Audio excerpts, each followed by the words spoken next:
Kind of back on a little on the rough edges here, but everybody seems to have the packet. So good morning. It's October 19th, and it's time to adjourn the McLeod County Board of Commissioners. We'll start with the Pledge of Allegiance.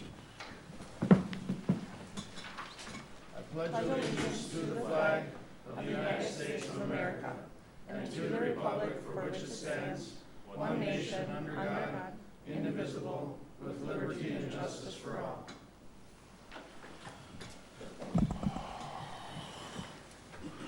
Again, good morning, everyone.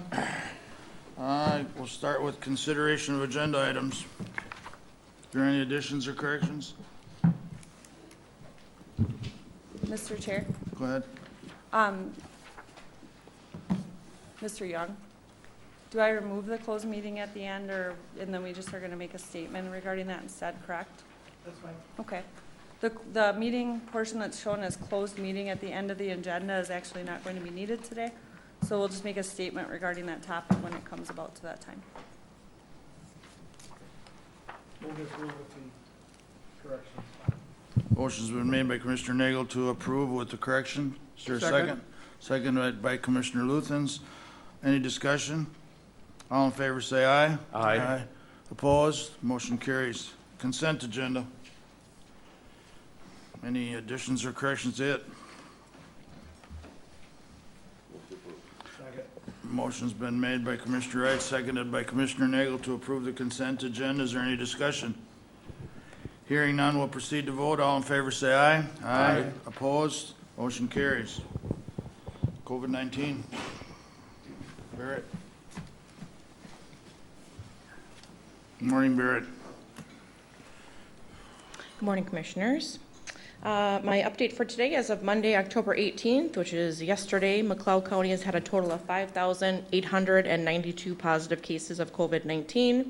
That's an increase of 412 new cases since our last board meeting on October 5th.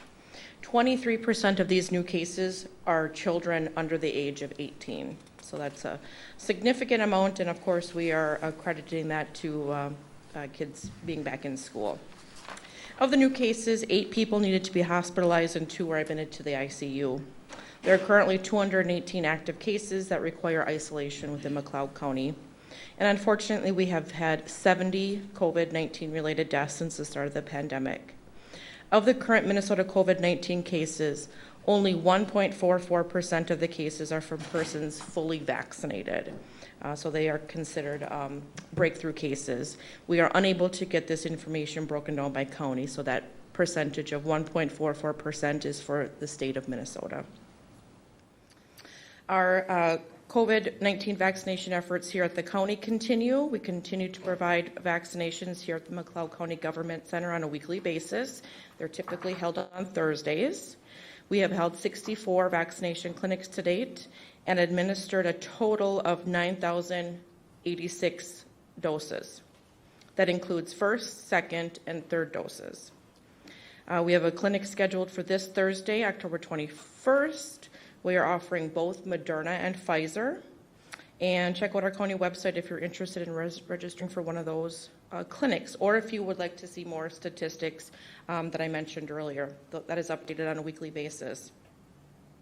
As of October 14th, our vaccination statistics for the county, slightly over 50%, 50.3% of people in McLeod County have received at least one dose. Of our 12 plus population, 59.2% have received at least one dose. Of our 12 plus population, 61.1% have received at least one dose.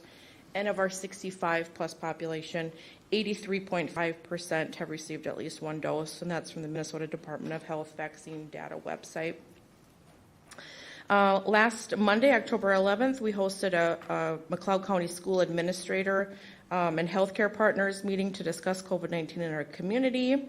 As a result of that, we are going to be working with our regional epidemiologists to provide schools with additional COVID-19 data on a weekly basis per their request. It was an excellent meeting, and I'm happy to support schools and our healthcare providers. We learned late last week that the Hutchinson National Guard Armory will be opening up for testing.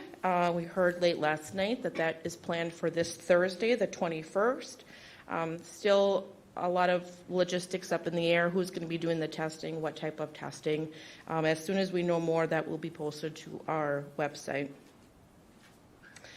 And just a reminder to get your flu shot, because it is still flu season, and the flu is out there as well. So, any questions for me? I do have one or two.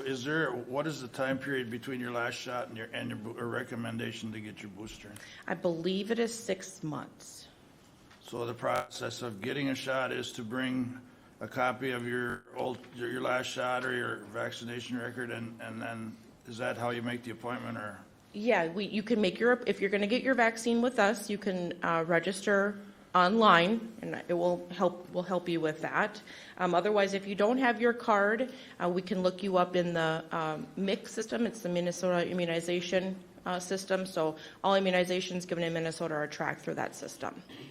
Barrett, I have one question about that. Yeah. If someone is coming in for a booster, should they call here first to have someone find their record, or can they deal with that when they come on site? Which is better? Good question, Sheila. Thank you. So all of our clinics that are held typically on Thursdays, as I mentioned before, you need an appointment. You need to register beforehand. So you should still do that on the website before the clinic. If you have any questions, there is a number on there for you to call if you're wondering if it's time for you to get your booster. Any other questions for Barrett Board? Mr. Chair, if they've lost their vaccination card and they know that when they're making an appointment, do you want them to call here, or do you want them to just come in and have it looked up at their appointment time? We can look it up at their appointment time, and then there is a number, I believe, we just talked about this the other day, for them to call to request a new card. It wouldn't necessarily be through us, Okay. But we can help with that. I know I was just worried about the volume of calls you'll receive for that, so I wanted to ask. Yeah, Thank you. I obviously put mine away, but I took a picture of it. Is the picture on your camera sufficient, or do you have to bring through one? Yeah, as long as we have that, we'll be able to look it up in the system. As long as you got a vaccine in Minnesota, we'll be able to look that up. We will probably start a new card for you so you can, track that third dose as well. That booster, excuse me. It's definitely good news that the Armory is reopening. Good news, yes. Thanks to my team, Kevin Matthews, we've been really pushing really hard to get that open, so we're very excited about that. Our healthcare partners have reached out and said, we're glad that the Armory is open. Can you please ask them to be open on Mondays, because that's when they get a number of people needing tests. So we're going to do what we can. We're not sure. I'm not really sure who's going to be doing testing or what kind of testing it is, but as soon as we find out more, we will get that posted to our website and share that information. Any more? Thank you, Barrett. Thank you. Sheila? Thank you. For the administration update for COVID-19, we'll just quickly touch base on American Rescue Plan Act. The day after our last meeting, we had meetings in Hutchinson and Glencoe for our townships and cities, and others interested in attending who are receiving funds. Those went well. It gave us all a chance to talk about the funds that are coming into the county, ask questions, and provide more information. Some of the people in the room attended. Many of you came to both meetings. Thank you very much. It was nice to have the support there from the board. That presentation is on our county website on the front page under news and announcements. That's all I have. Thank you. Thank you, Sheila.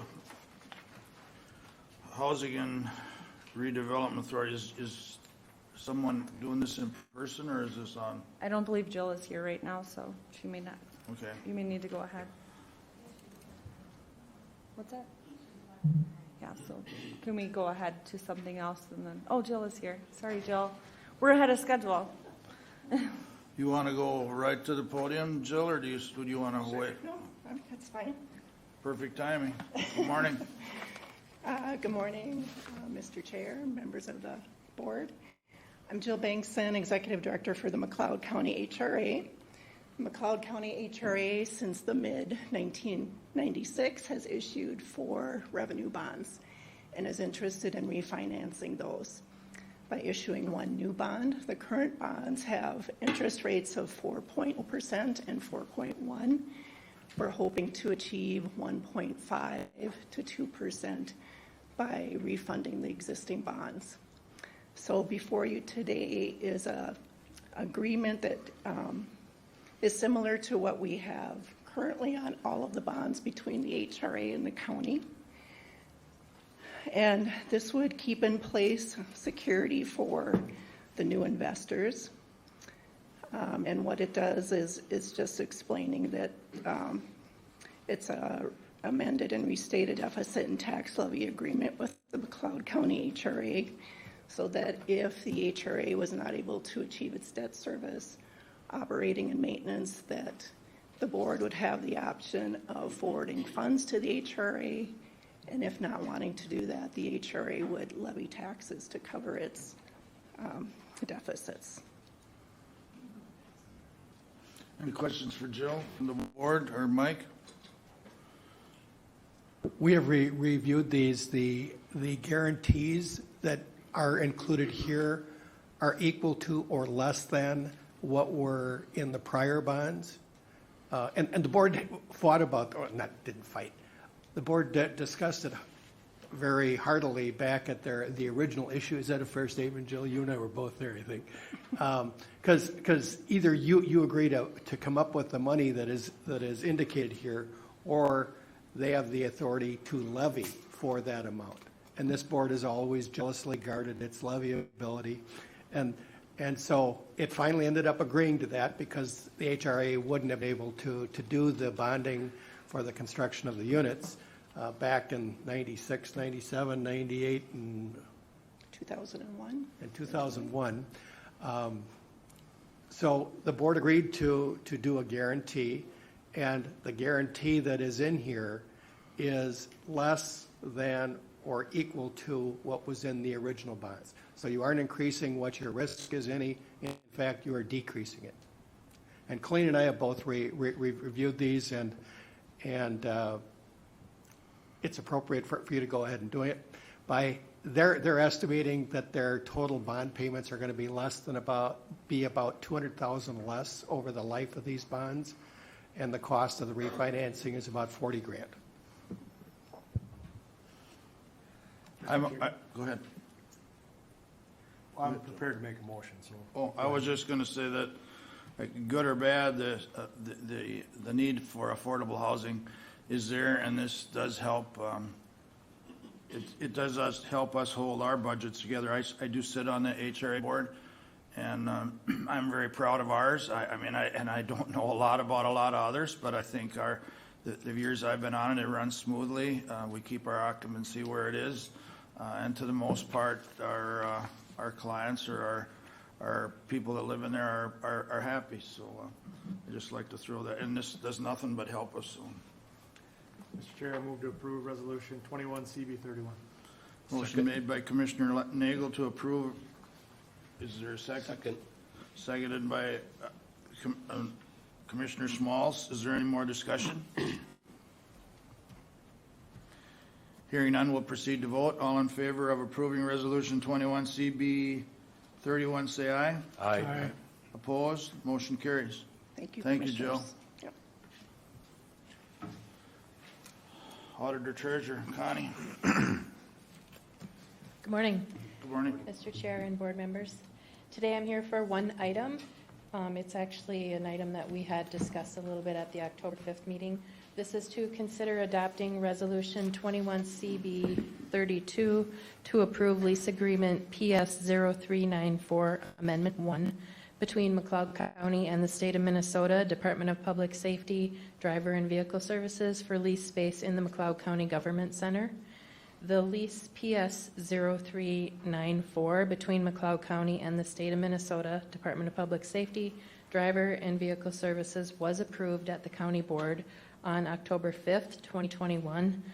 After that, I had been contacted by DVS to begin services earlier than the January 1, 2022 commencement date, as listed on the lease.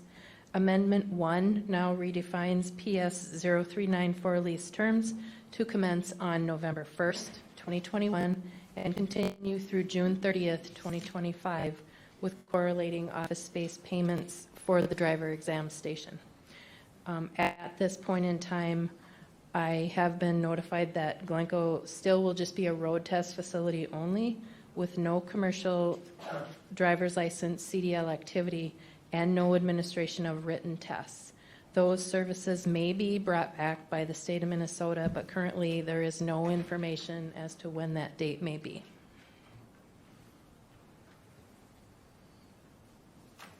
Commissioners, questions for Connie? The only question I have is, it's too bad that we can't get the CDLs back, as I know there's a waiting line for that, but having said that, I don't want the public to come in here and blame it onto you, because I do know that your office is working as hard as it can to get these tests and stuff back here and back to normal, so. Right. Mr. Chair, Go ahead. I believe it sounds like it's a step in the right direction. So with that, I would move approval of the request. Motion's been made by Commissioner Smalls to approve Resolution 21 CB32. Is there a second? Second. Seconded by Commissioner Luthens. Any discussion? Hearing none, we'll proceed to vote. All in favor, say aye. Aye. Opposed? Motion carries. Thank you, Thank you. Connie. Mr. Chair, I just wanted to mention, I did reach out to all three of our legislators on not being able to offer, the CDL or the written at this point, and I received a very quick correspondence from all three of them, and I'll just read Senator Newman's quickly. He said, "This is an ongoing problem despite the fact that in last year's transportation budget bill, we appropriated funds to resolve it. I'm in the process of pushing DPS to get their testing stations back up and running. This is a statewide problem. Thanks for letting him know." So, Thank you, Paul. doing what we can to push a little bit for our constituents. I just don't want them to, I know the messengers get shot in a lot of different places, and I shouldn't use that word, but get hollered at or whatever, whether you're a gas station attendant or working behind your counter, and it's not fair. I know our staff is doing their best to try and do what we can, so. Thank you. We appreciate the recognition. Also, I will add that just this morning, we got an email from DVS, and there are now 27 offices open. 15 offices are moving towards the November-December timeframe of opening. And then I counted there are over 50 offices where it's stated for reasons of either additional help needed or they were in lease negotiations. So they are moving, and maybe, right, this is the first step, and then hopefully the rest will follow. Thank you. Thank you. Environmental Services, Mark. Good morning. Good morning, Mark. So we do have 5 items this morning, and we'll just begin with item A. Item A is to consider rezoning permit 21-01 submitted by John Kep, River's Edge Concrete, to rezone the north 10 acres of the west 20 acres of parcel 13.031.2100 from ag to industrial. I-1 light industrial, in order to construct a concrete ready-mix plant. This property is owned by Great River West Trust and described as 48.82 acres in the southeast quarter of the northwest quarter, and part of Lot 4, lying south of Highway and west and of North and South County line from Highway 15 and Highway 212. The Sumter Town Board unanimously recommended approval at their August 10th, 2021 meeting. The Planning Advisory Commission recommended approval on September 22nd, 2021. I placed this on the regular agenda. I have not heard anything in regards to concerns from the community of Brownton and or neighbors. This seems to fit with the area that is there. We do have UFC in that area. There is a fertilizer plant that's adjacent to the west, and it is bordered by a county road to the north and a highway to the west, so it seems to fit with that area. John is present. If you have questions for John. We as a county, we are responsible obviously for the uses that are considered on property based on their zoning designation. But if they move forward with the request for a concrete ready-mix plant, there are some permitting that is needed for that from the state and MPCA, as well as permits from us, land use permits for construction. I did talk to I'm familiar with the area, and I'm familiar, friends with the people around, and a couple of ones that I thought may have concerns were for it. I mean, being as long as they follow the restrictions that we put on them, they're for growth. So I was pleasantly surprised. The access is on 215 then? The access will be north on the county road. I forget the name of the county road. It's adjacent to the north. I believe it's Division Street that runs east and west into Brownton. Okay. And John Brunkhorst, we did give him notice of this request, and he has provided no comment. So I believe that it meets the requirements for tonnage. I call it, it's the old 212. It is old 212, yeah. So the road's good. It's hung in there for all these years. It doesn't. That's just for the old people, though.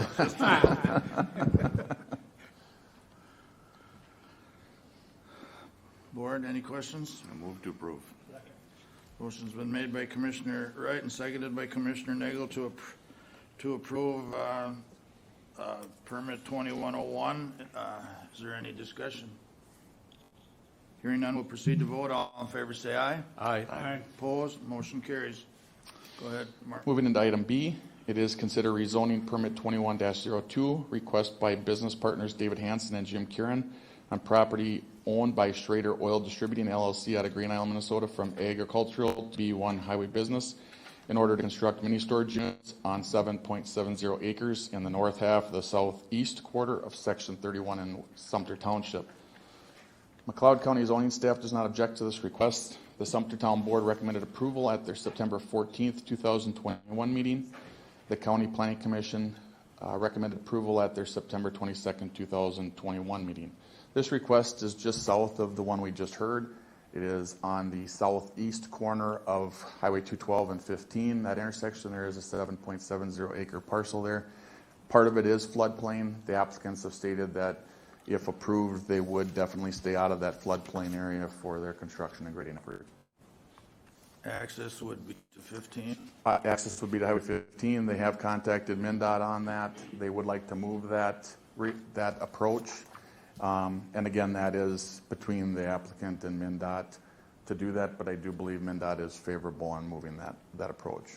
Yeah, because there's long-range thoughts of a roundabout there. That is correct. Mm-hmm.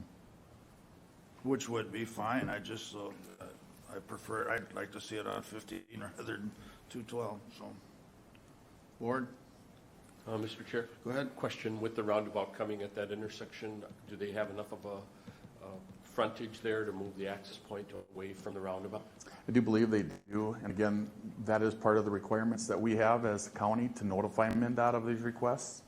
And MnDOT has commented in regards to that there is adequate area there, but it does take an application for access if they do want to move that.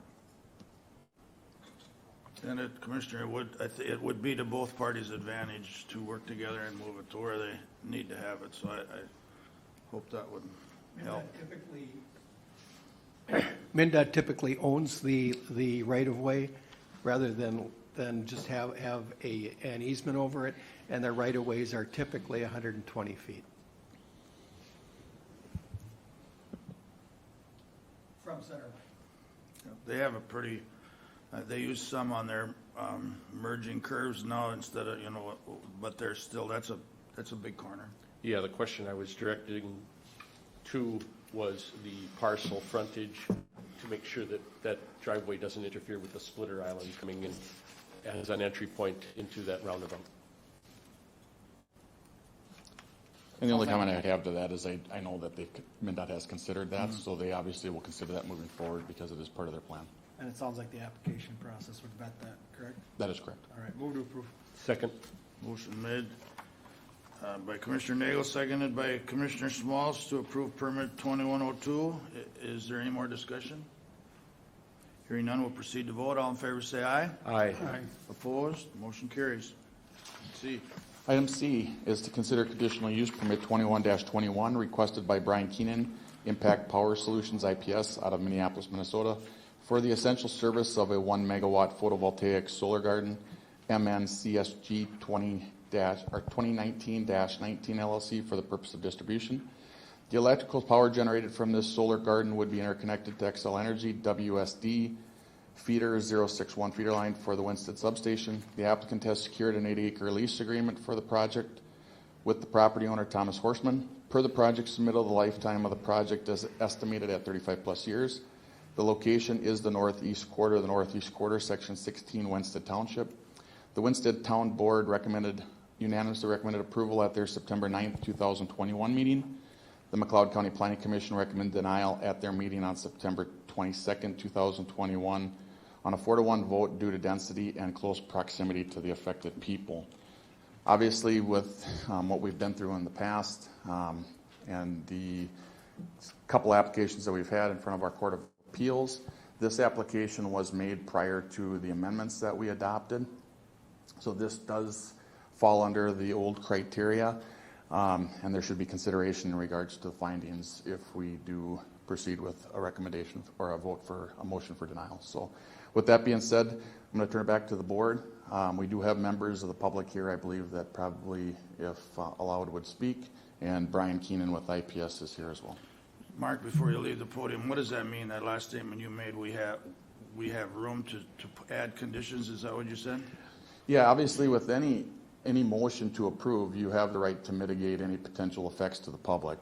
And so we do have the right to condition these as we have in the past with some applications. So with that being said, my comment, my concern is in regards to if we do have a motion to deny, that our findings are in fact, supported by ordinance, so that we don't fall down that path with a potential appeal. And density and proximity to people affected was not an issue, or was not one of the factors that could be considered in the rules that were in effect at the time of the application. And for us that aren't totally familiar with it, has anything changed as far as the landscape since the initial application? Is there anything new that we should know about? So Mr. Keenan applied for the original request back in February of 2000. It was denied. They've come back. They would like to include, or they will be including, agrivoltaics with this. So that is a change from the original request. So he has reapplied with that change to this application. They would like to use the inside of the garden for growing vegetables or trees and bushes. It's similar to a request that we've seen in the past in regards to not just having that ground be for pollinators and use it for more of a multi-purpose egg in the agricultural district. Thank you. Mr. Chair, Go ahead. before Mark leaves the podium, a question. Now, this is a new application on this parcel. Am I correct on this? Yes, so this application we have heard in the past, and it was denied, and the applicant has come back forward with a change to his request. So it is a new application. And then a follow-up. So on the parcel, do we have the potential of 3 1-megawatt solars? I'm a bit confused on where we're at with this. Or are we talking about 2? What are we really talking about here as we move forward in future? This is a 1-megawatt request. Adjacent to the east, there is a 1-megawatt request that is in front of our Court of Appeals. Mr. Young spoke on that, and when that brief was, he could better speak to that. But with this parcel, this would be the 2nd megawatt for this particular parcel.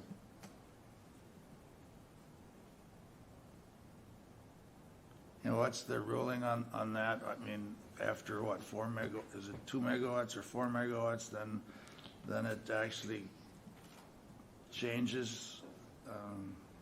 They're separate applications, they're separate companies. So I believe what you're referring to is the interconnection agreement with Xcel Energy, and that they cannot have more than 1 megawatt that's co-located, that's adjacent.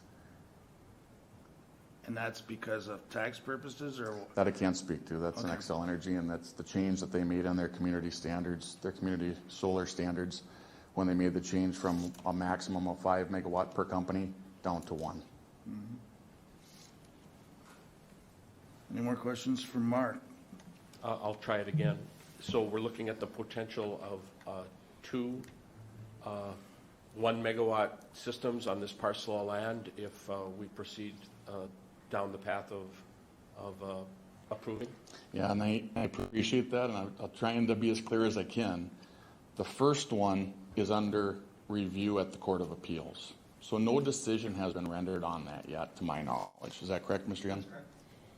This is an application in front of you that came forward through the Township, recommended approval, to the Planning Commission, recommended denial, and now is in front of you to make a decision in regards to this request.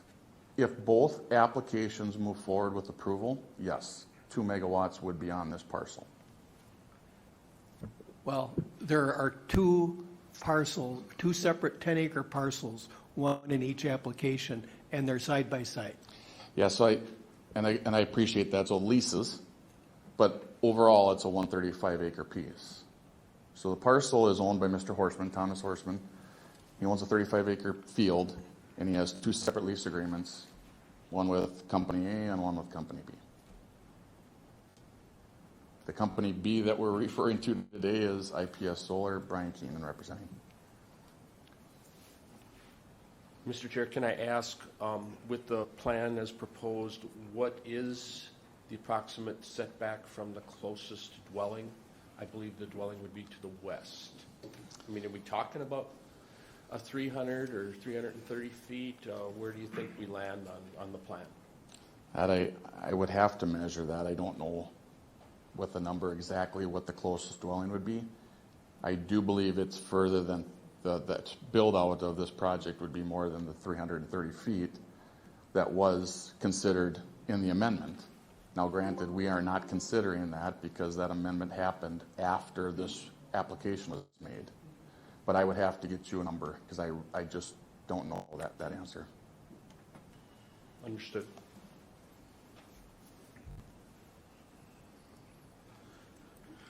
And there's no setbacks per 10 acre. I mean, can they actually bump up to each other? To my understanding, and Brian might be able to speak to that a little bit better, with interconnection agreements that they obtained through Xcel Energy, if they're two separate companies, they can be side by side. We have had that happen in McLeod County. It's on the intersection of County Road 9 and Highway 7 on the south, or excuse me, I'd be on the southeast intersection there. You have a number of build outs that have happened with solar applications there, and they're multiple different companies.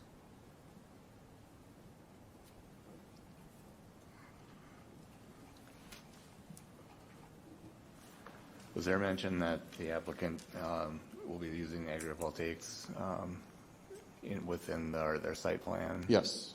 And do we know what their plan is for that at all, or? You can ask that question. So they are utilizing the rows, the spacing between the panels is what was discussed in the application for an assortment. And what that means is, I'm assuming, and it shouldn't do that, but obviously different vegetables from year to year based on what the soil health is. Give them the opportunity for some bushes, being able to be that pollinator friendly as what's requested typically of these applications, so that it's a dual purpose. So from year to year, that agrivoltaics productivity might change. I have some questions the same, and I was going to wait for Mr. Horson or whoever's going to manage that to see what he had to say.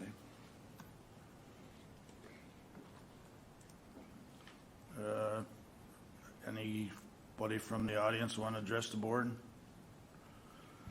State your name and where you're from or location. Good morning, I'm Vicki Fostein, and I live in Section 16, and this solar garden will be sandwiching our land in between the one that went in 2017 or whenever it went in, and that's a 30-plus acre solar garden to the west of us, and this will be a 10-acre one to the east of us, and between it's 25 feet from our property on the west side, and it'll be 25 feet on the east side of us. I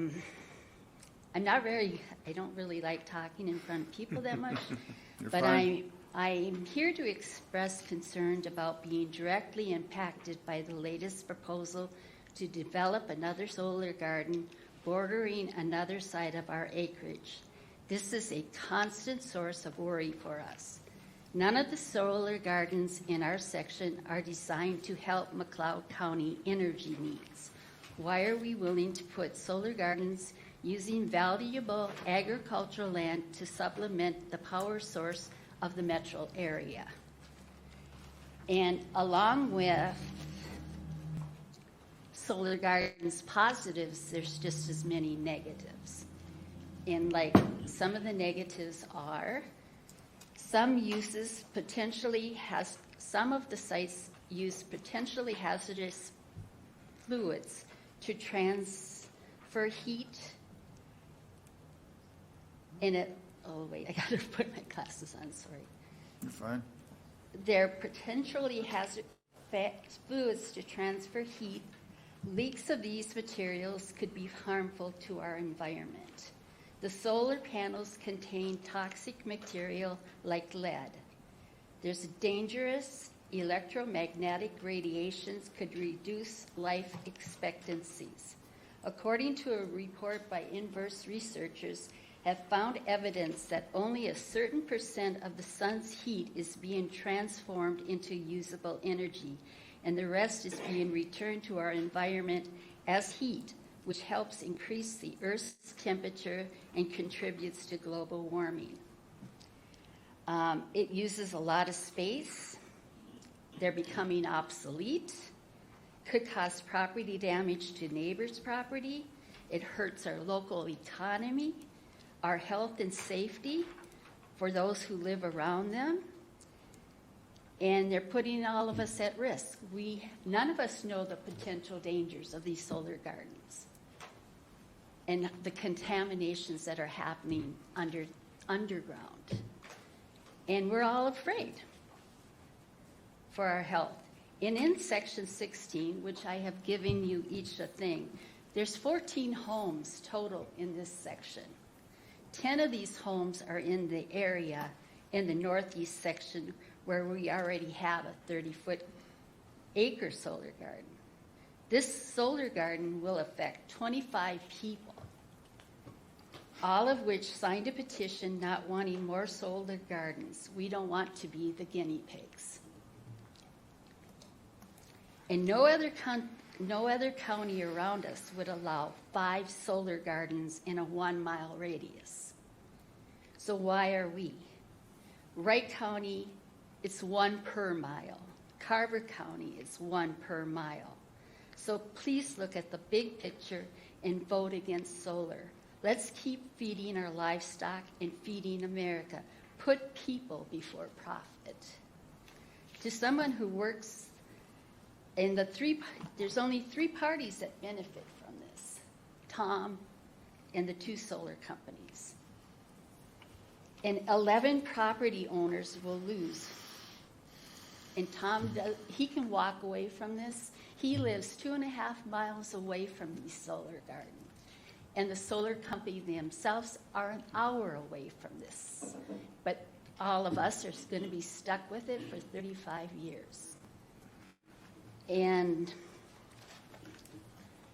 I got something else. If I can find it. And, and McLeod County is known for its agricultural economy. Farmland is quickly disappearing. There's a world shortage of food.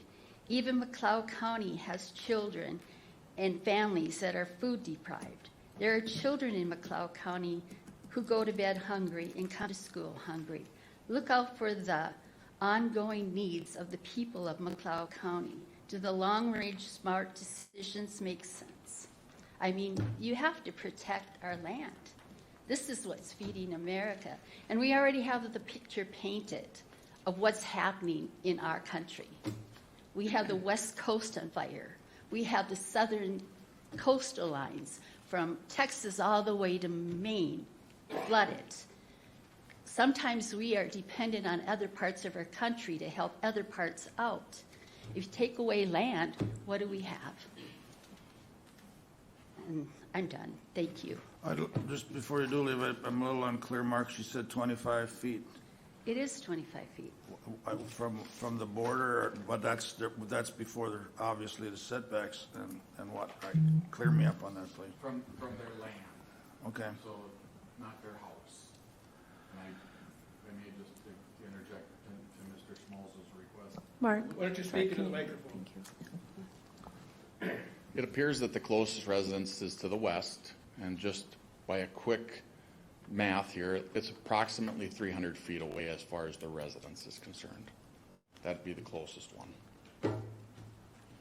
And she mentioned that she was sandwiched to the, what about to the other one? We're 25 feet away from the other one. I'm not 100% sure where their land is. If you could show me, Vicki, where your property is. This is the border. Ours is right here. Nope, this is Mr. Horseman's property. Okay, well, ours is right here. This parcel, nope, so the other request is here. This whole parcel is Mr. Horseman's parcel. Oh, okay, sorry. This would be, I think, Sherman's, maybe? Okay, so I'm not really sure on here. Is this the cable, is this the highway? This is Cardinal Avenue. Okay, this is Cardinal. So this one is, well, this is our land, and it's right here. Okay, so their land is directly to the west. Okay, and also. So it's a true statement that they're sandwiched or not? That's what I We are really. sandwiched in. There is a request on the south and west of this that there was a solar garden that was from a Carl's. I'd have to get it's conditional use permit number. Mr. Schmalz, you're familiar with that one, I believe. That is south and west of there. So the statement that they're sandwiched, yes, their land would fall between, if this one is approved, their land would fall between the two of them. And we have contacted a couple realtors that I kind of know and trust, and to give their honest opinion about if it decreases the value of our land, and they both said yes. All right, thank you. Is there anyone else who would like to speak to this? Come on up, state your name and who you represent. My name is Mark Setterholm. I own the property on the other side of the proposed solar garden at 22929 Cable Avenue.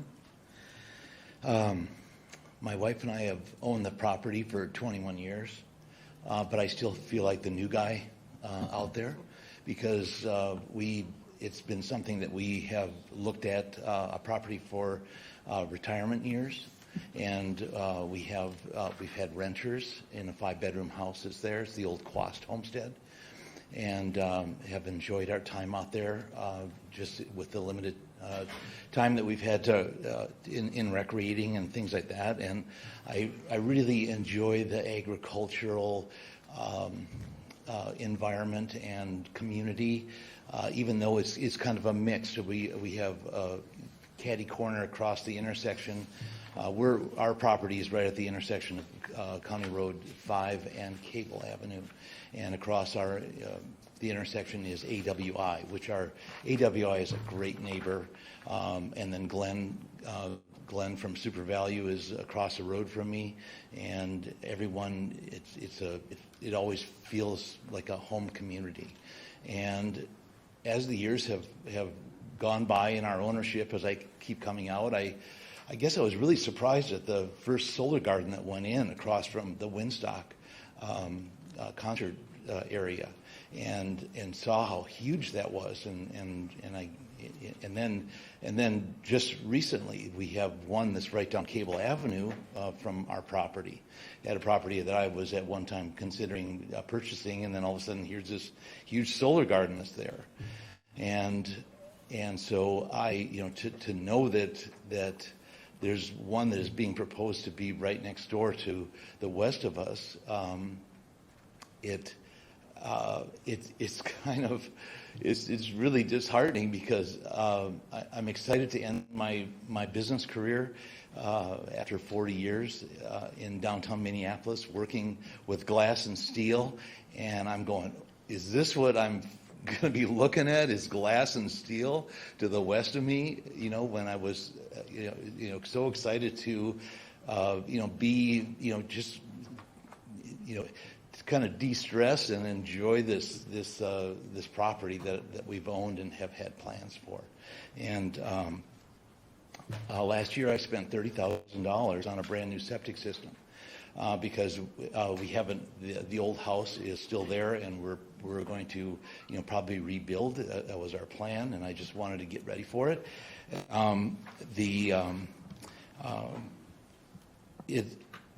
I don't want to be surrounded by an industrial park, and that's kind of what it's looking like it's going to be. There's nothing stress relieving about having a chain link fence on my property line, and then staring at glass panels, and not to mention the maintenance that it's going to take to maintain whatever is being proposed. Because as I look at the other solar gardens in the area, they're not being maintained very well, and so it's not really something that is pleasant to look at.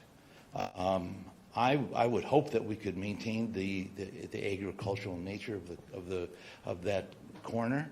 And also, I would like to propose in light of what Vicki said, with the other counties that are surrounding with one solar garden per square mile, I think that maybe the commissioners could look at a moratorium at solar gardens right now until we kind of get a feeling for what it is. But I think at this point, especially since it's so close to me right now, is that I would hope the commissioners would deny this request. Thank you very much. Before you go, what's your name was what again? I'm sorry. It's Mark Setterholm. Thank you. Thank you. Anyone else who would like to address the board? My name is Robin Meredith. We live north of the airport, north of this area, that proposed site. We do farm the land that Vicki Bosching owns. They own it, we rent it. We just got done combining our soybeans in that area, and the land that we rent goes right up to where Carl's solar garden is. And I've got pictures to show how close we are combining to that. The soybean growth in that area and corn last year has been super low. The farther you get into the field, it goes higher. It's a low production area, and it's not going to make a positive having another one on the other side. So we're going to have solar garden, and our commodity in the middle. It's not going to yield very good. And it's nothing to do with the land itself. It's going to have to do with what's around it. We have talked to Francis Schomer, who owns the property directly north of there. He's not been involved in any of this. His name's never been on any of these letters stating that anything's going on. He was kind of surprised about it. And I do realize it's been published in the paper. Not everybody gets the paper. We don't always know which paper it's going to be in. It should be in the paper that's going to be in the community in which this project would be happening. It would be a little bit easier to find that way. So he isn't here. He's in his 90s, close to it anyway. And I just think that that's something. He's got good prime land.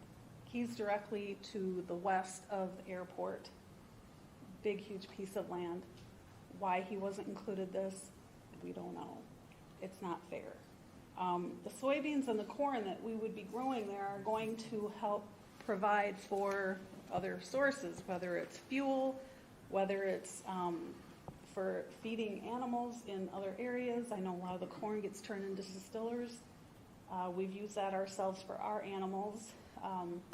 Soy is in a lot of products I use personally because I can't have dairy products. So taking that away and lowering the production isn't going to help any of that either. And what I don't get either is it's been denied in the past. So why this property? Why this one that's going to sandwich Foshing's property in and make the value of their property, along with Francis Schomer's property, go lower because who wants to look at that for 35 years? Now, a good majority of us that will have to deal with that will be dead by then, but it's just the purpose. And what happens in 5 years when the current plan of solar is obsolete and they've changed, because that's what life is, change. The cell phone that I bought 4 months ago is obsolete now because they have a newer model out. I can only imagine it's the same way with solar. And if one of those solar panels that they would put up is damaged, how are they going to replace it with the exact same thing when things change? And what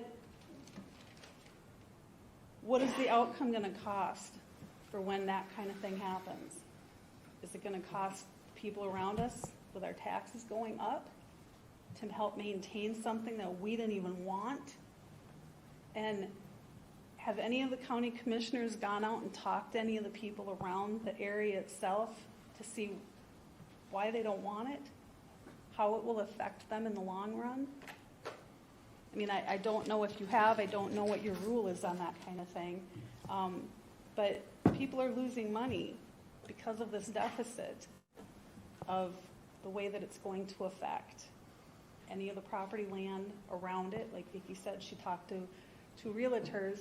They said that it's not going to help the price. It's not going to help people want to go buy and say, yes, we want to buy this property because it's good stuff next to a solar garden. It's just, I don't understand it. And if there's more to that maybe I don't understand, bring it on. Because this has been a long-going thing, and the same people are showing up to prove that we don't want this in our area. We've got too many the way it is. Well, hopefully we'll get some answers for you. Nathan, do you have any questions for her? The only question that I was running through my head would be if setbacks were increased from property lines, do we think that that would mitigate the effect of, let's say, reduced crop productivity? In other words, if there were more distance between the solar and the ground that you're operating, the washing ground? I would have to say nobody knows. These things haven't been around long enough to know what the outcome is going to be in 25 years, 35 years. Nobody knows that. I can only show you, I've got a picture from what it looks like from Carl's line to where Foshing's property is, where we've got our soybeans in there. And it's literally this close to where their solar garden is. I assume the point was that she brought up about every mile, or what Wright County has a mile between. And if you were to pinpoint from where this proposed project is, and you go out a mile and circle out, how many are in that mile? We've got Carl's, we've got the two that are being proposed on this particular property. The one right across from Fly Shockers and the Sherman Place on cable, and the one down at Winstock. Thank you. Is there someone else who would also like to address the board?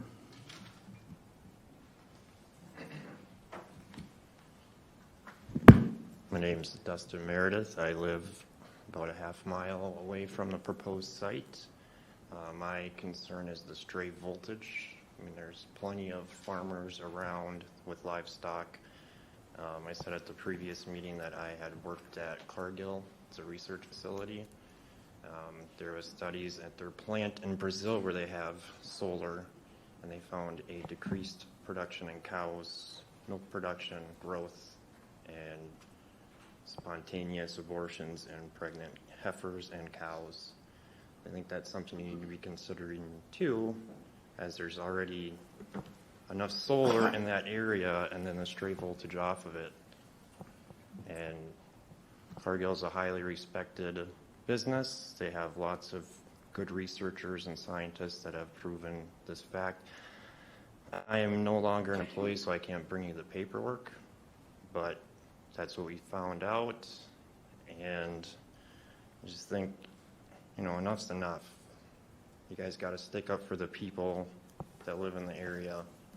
town don't even live there. I mean, you're putting this stuff up in people's backyards, and rightfully so, it affects him, us, you know, so, thanks. Thank you.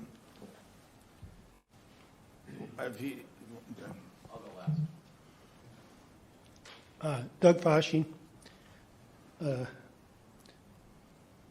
Probably repeat a lot of things. You asked how many in this 1 mile radius. There's 70 acres of solar panels ready in this 1 mile radius.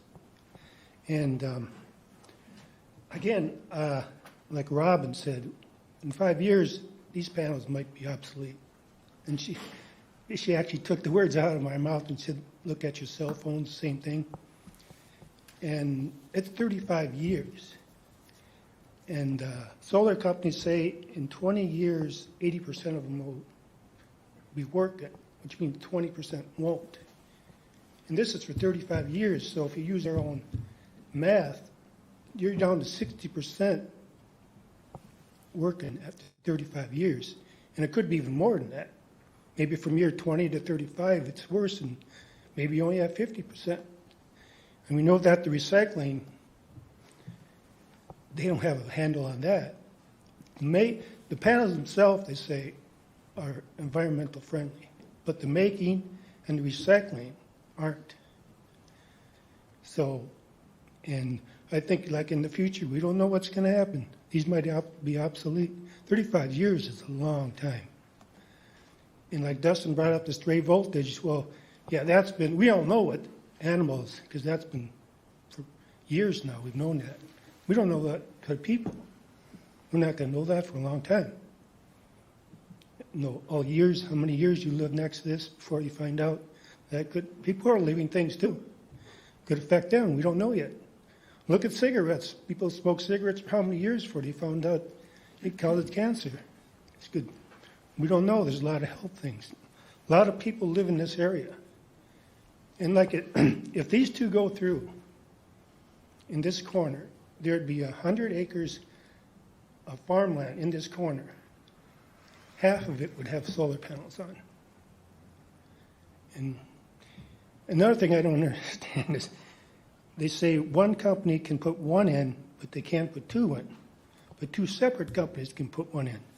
What's the difference? You're still covering the same amount of panels, the same amount of acres, just two different companies. So that part doesn't make any sense to me. I mean, like I said, you'd have 100 acres, that 100 acres of farmland that's in that northeast corner. 50 would be covered with panels. If someone came in and say, we want to put 50 acres of panels on this 100 acres, would that go through? Probably not. But if 3 different companies said they wanted to do it, that's okay. That doesn't make any sense to me. So again, like I said, everybody else, there's a lot of people there. There's a lot of health things that we don't know. And you know, the solar companies, I get that. There's a line running through there, so it's easy for them to hook up and they can make money. But they're just there to make money. They don't care about us. We just want people to actually care about us. So, thanks. Thank you. Anyone else? Go ahead. I'm Brian Keenan with IPS Solar. And I guess I just want to remind you, I come before you today, you know, representing the Horseman family, who are McLeod residents. You know, their wishes are to develop this project on their property. We've also got McLeod County residents and companies that are subscribers to our solar gardens, so there is, you know, local benefit to it. There's certainly complaints against it, and you know, we every time a solar application comes up before the Planning Commission or you guys, we hear the same ones, and it's a lot of, you know, unfounded complaints about all the negatives about them. Some decisions you make here are unpopular or are, you know, not going to, everyone's not going to be happy with it, but the difficult decisions are why we have boards like this to make, you know. We've tried to work with this one. As noted, we had an earlier application that was denied for prime farmland prohibition.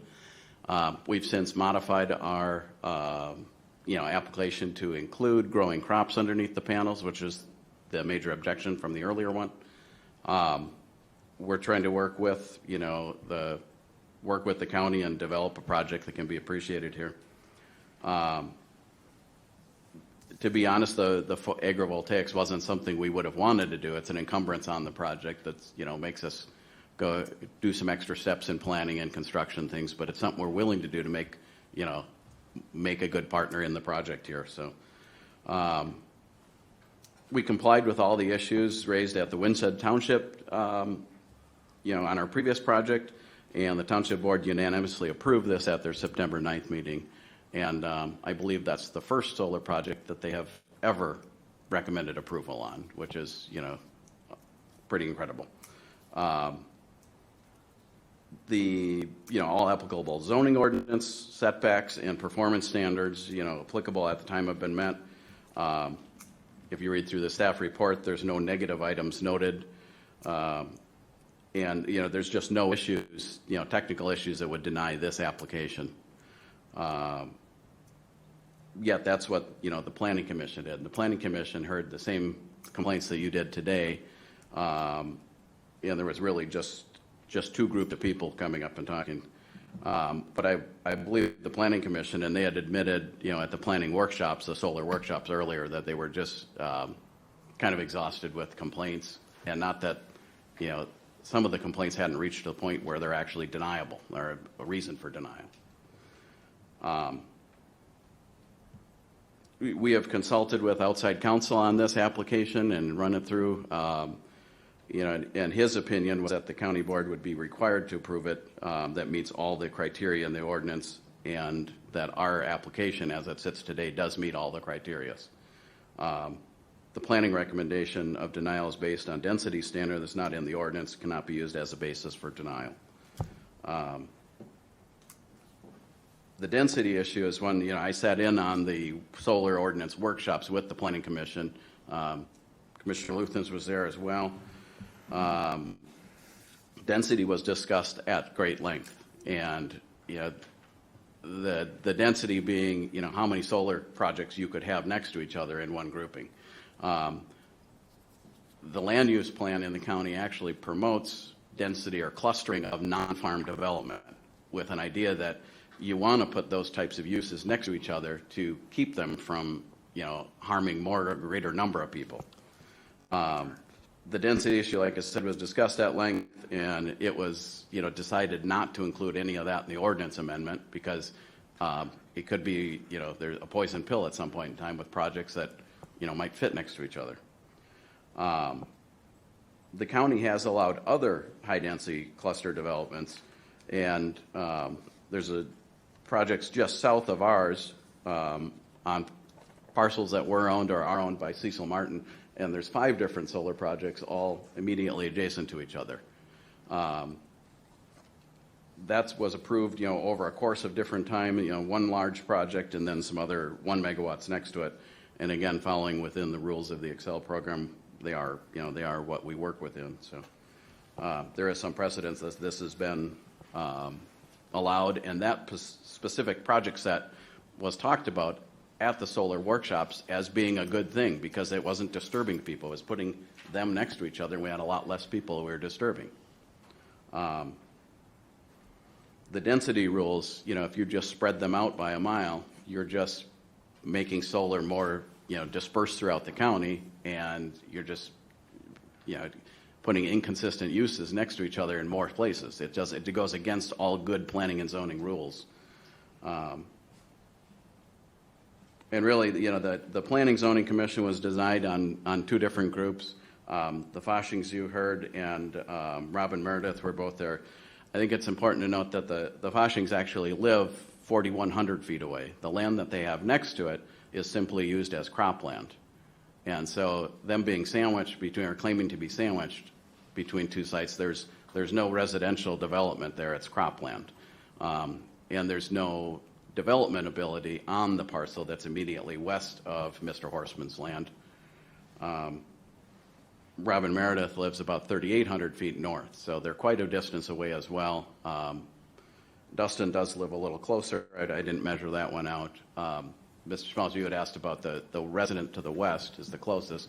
and that's 375 feet from our panels. So it's even fits within the more stricter current regulations that aren't even implied on this one. So, like I said, some of the decisions you make aren't going to be popular, aren't going to be easy, but we work within the rules, and we're just asking for your decisions today to follow within the ordinance that's approved and that we're under. So, Before you're finished, can you explain to me, just using your own examples there, then why isn't there 80 acres of solar panels? I brought it up earlier. Why can you only put 1 megawatt to one company? I know that's a loophole of one kind or another, but could you address that? When the community solar program first was developed back in 2013-14, they had a 1 megawatt project cap, but they didn't have a rule on how many you could co-locate. So companies came from Italy and China, everywhere, and said, if one's good, 50 is better. We're going to put 50 next to each other. And that's obviously not good planning from a local standpoint. Xcel doesn't want to have that on their grid. There's no spots that can hold that. So they put a pause to it, and we reset the program rules. You could initially do 5 megawatts next to each other, and now there's only common ownership with 1. And then you have to have a mile away before common ownership of another project. So that's project rules within community solar, within the Xcel program that's been administered by the Public Utilities Commission. So. But is there a tax related with that? I thought there was a tax related with solar production tax it starts at 1 megawatt or larger. So if you have one site that's 5 megawatts, you do pay solar tax, production tax on that. That's the point I was trying to get to. A 1 megawatt site, if solar tax production tax were applied to that, that would be about $2,600 a year. So it's not a windfall. That would be split between 80-20 with just like normal property taxes are. So. I have 2 questions, Mr. Chair. Go ahead. Can you please explain what your interest, or to what extent you'll be, using other plants within the site, the agrivoltaics? What is that? What does that look like at this point for you? We've purposely left it a little bit vague. I know the earlier application had specific gardens that where they were putting there. We're working with the Horstmans right now and some third parties to, kind of work with a mix. And that may change over time, and crops, shift in and out, or market changes. But we're looking at, vegetable, flower production, herbs, things that grow well in shaded areas. Not every plant needs 100% sun. We've talked with some nurseries about, lining, decorative bushes and shrubs and things, and starter trees in that area. So working at it, as a nursery. Additionally, we've got the fencing around the edge that can, grow climbing vines and things like that. So you brought up a prior application that had a very detailed plan, and you're correct. And they had a very nice plan that they came forward with. So I asked that question it was brought up broadly, like you had mentioned, but I just want to make sure, or at least get somewhere with that. Are you just saying it, or to what degree are you truly going to do this? We would, it would be specified as a condition of the conditional use permit, and so if we do not fulfill that, that permit can be yanked. So we are, fully intent on doing it. We, like I said, purposely leaving it a little vague to allow some fluidity in that, and over the course of the years that this garden goes on, it may not be the same producer. The previous project had an immediate neighbor. Yep. And there was a familial relationship there as well that kind of set that whole thing up in a very concise way. So.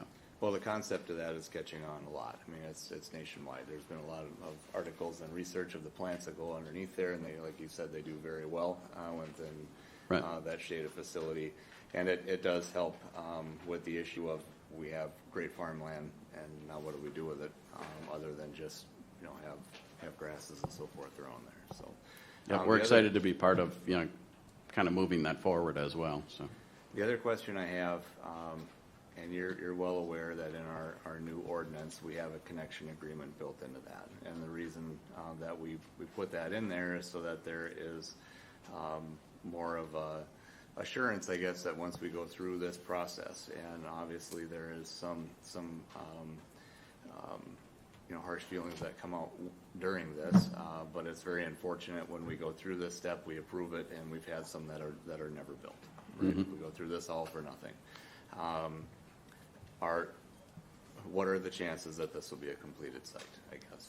We are very confident. We've got, system impact studies back from Excel. We haven't got a full cost to interconnect yet, but seeing that there's the Carl's project west of it, outline from us, and we put the Barone project together, which is the one that's just southeast of this. So we've got, very good intel of what the feeder and what that substation holds, and we're very confident that we'll build the project. We are the most prolific developer in Minnesota. We're based right in Roseville. We were involved in this program from day one, so we've got good experience in the field. It's not, it's nothing that we would shy away from. We've got, over 30,000 just in engineering and Excel costs and things already. So, okay, thank you. I just want to say that I shared Commissioner Wright's point on the garden, and the pollinators, that it was a good faith effort to get them done. I was hoping that this wasn't a way to try and gain votes off the board, because I was involved in the other process, and I also think there's something to be said for doing it, but I just hope it wasn't put out there as a carrot to get through. Well, yeah, like I stated, it's not something that we had in our initial plan. It's not something that we would want to do. It is an encumbrance on the project, but it's something that we're willing to do and do wholeheartedly to, make sure that we satisfy that desire of the county to preserve that farmland. And if that's the path that's that we can go down to move forward with that, we're willing to do that. We're excited to look at that option. I look at it as a somewhat of a compromise, but anyone else from the board have any questions? I have one from Mr. Young, if he could help me out here. It's a dilemma for me, because I'm listening to both sides, and I've been here long enough to understand both sides, but would you explain to everyone here on what we're really up against on as far as our ordinance and what we are obligated to do or have a choice not to do? Our ordinance at the time said nothing, at the time of these applications, said nothing about setbacks, density, or proximity. That is somewhat changing with the new amendments, but amendments only affect applications that are made after the enactment of the amendment. So the new amendments that you recently passed don't affect what's here. The issues of stray voltage, property value decrease, and prime farmland that you've heard here today were all issues that we presented in our U.S. Solar appeal to the Court of Appeals that was rejected, and that's the next item on your agenda. Nothing in our ordinance specifically prohibited use of prime farmland. Our ordinance did say that the intent is to maintain prime farmland, but it did not say in the conditional use sections that prime farmland was a reason for the denial of a permit. The stray voltage and the property value issues, unless you have specific concrete data, it is going to get rejected because it is speculative. It may be your opinion, it may be my opinion, but it is not concrete data. And that's what the Court of Appeals said, and that's why the next item is back before you. You have any more comments at all? Okay, thank you. I just wanted that out. I don't know, Mark, if you have anything. It's a dilemma for me personally. because I don't want to waste the taxpayer money and more lawsuits, and we gave it a run, and I'm with you. I like to look out my window and see soybeans and corn. I don't want to see panels, but that's not a reason. But Mark, you got something? I don't. The only comment I have is in regards to the amendment process that we went through, which might be in the minds of some of the members, the constituents that are here today, but we talked about doing a moratorium and the length of a moratorium, and I spoke with Mr. Young about that. We amended ordinance quicker than if we would have went the route of a moratorium and then proposed the amendments. So that was the decision that was made. If we would have gone forward and had on the agenda a moratorium, this request more than likely would have been made prior to us adopting that, so we still would be in the same position we were in, looking at the standards that we had in ordinance. The appeal that we received back from the Court of Appeals on the U.S. Solar case obviously lent itself to timing of certain applications. We were not, in this county, the only ones following that case, obviously. So I feel confident where we're at with the amendments that were put together and working with the Planning Commission on those amendments and the fact finding that we did with our neighboring counties and looking at some of the review standards moving forward for this type of a request. Obviously, the ordinance that we had in place at the time, it did address electrical emission and meeting all of the applicable standards from the FCC, the Federal Communication Commission. And if the applications we receive meet those standards, then the obligation is for us to entertain that request. Clarify, now are we able to up the cleanup fee? I don't remember the actual terminology for that. Are we able to up that on this permit? You have the right to be able to mitigate through conditions of any potential concerns that you have. So if you would like, I can read through the staff report conditions that were offered if there was consideration for approval, and at least then that might answer some of your questions moving forward. I'd like that, Mark, and then also I want to know a little bit more about if the gardening part of the plant growth in there, how strong we are able to enforce that regulation.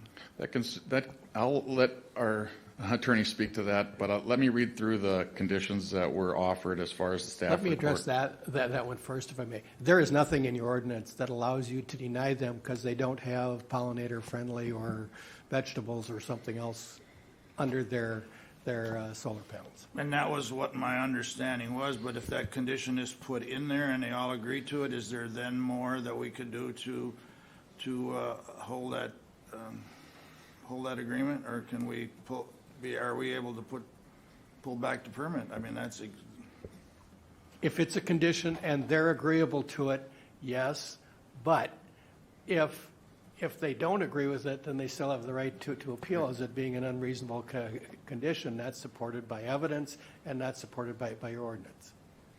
So let's say that you were to require a 200-foot fence around each of these solar gardens, just because you didn't want them to be there.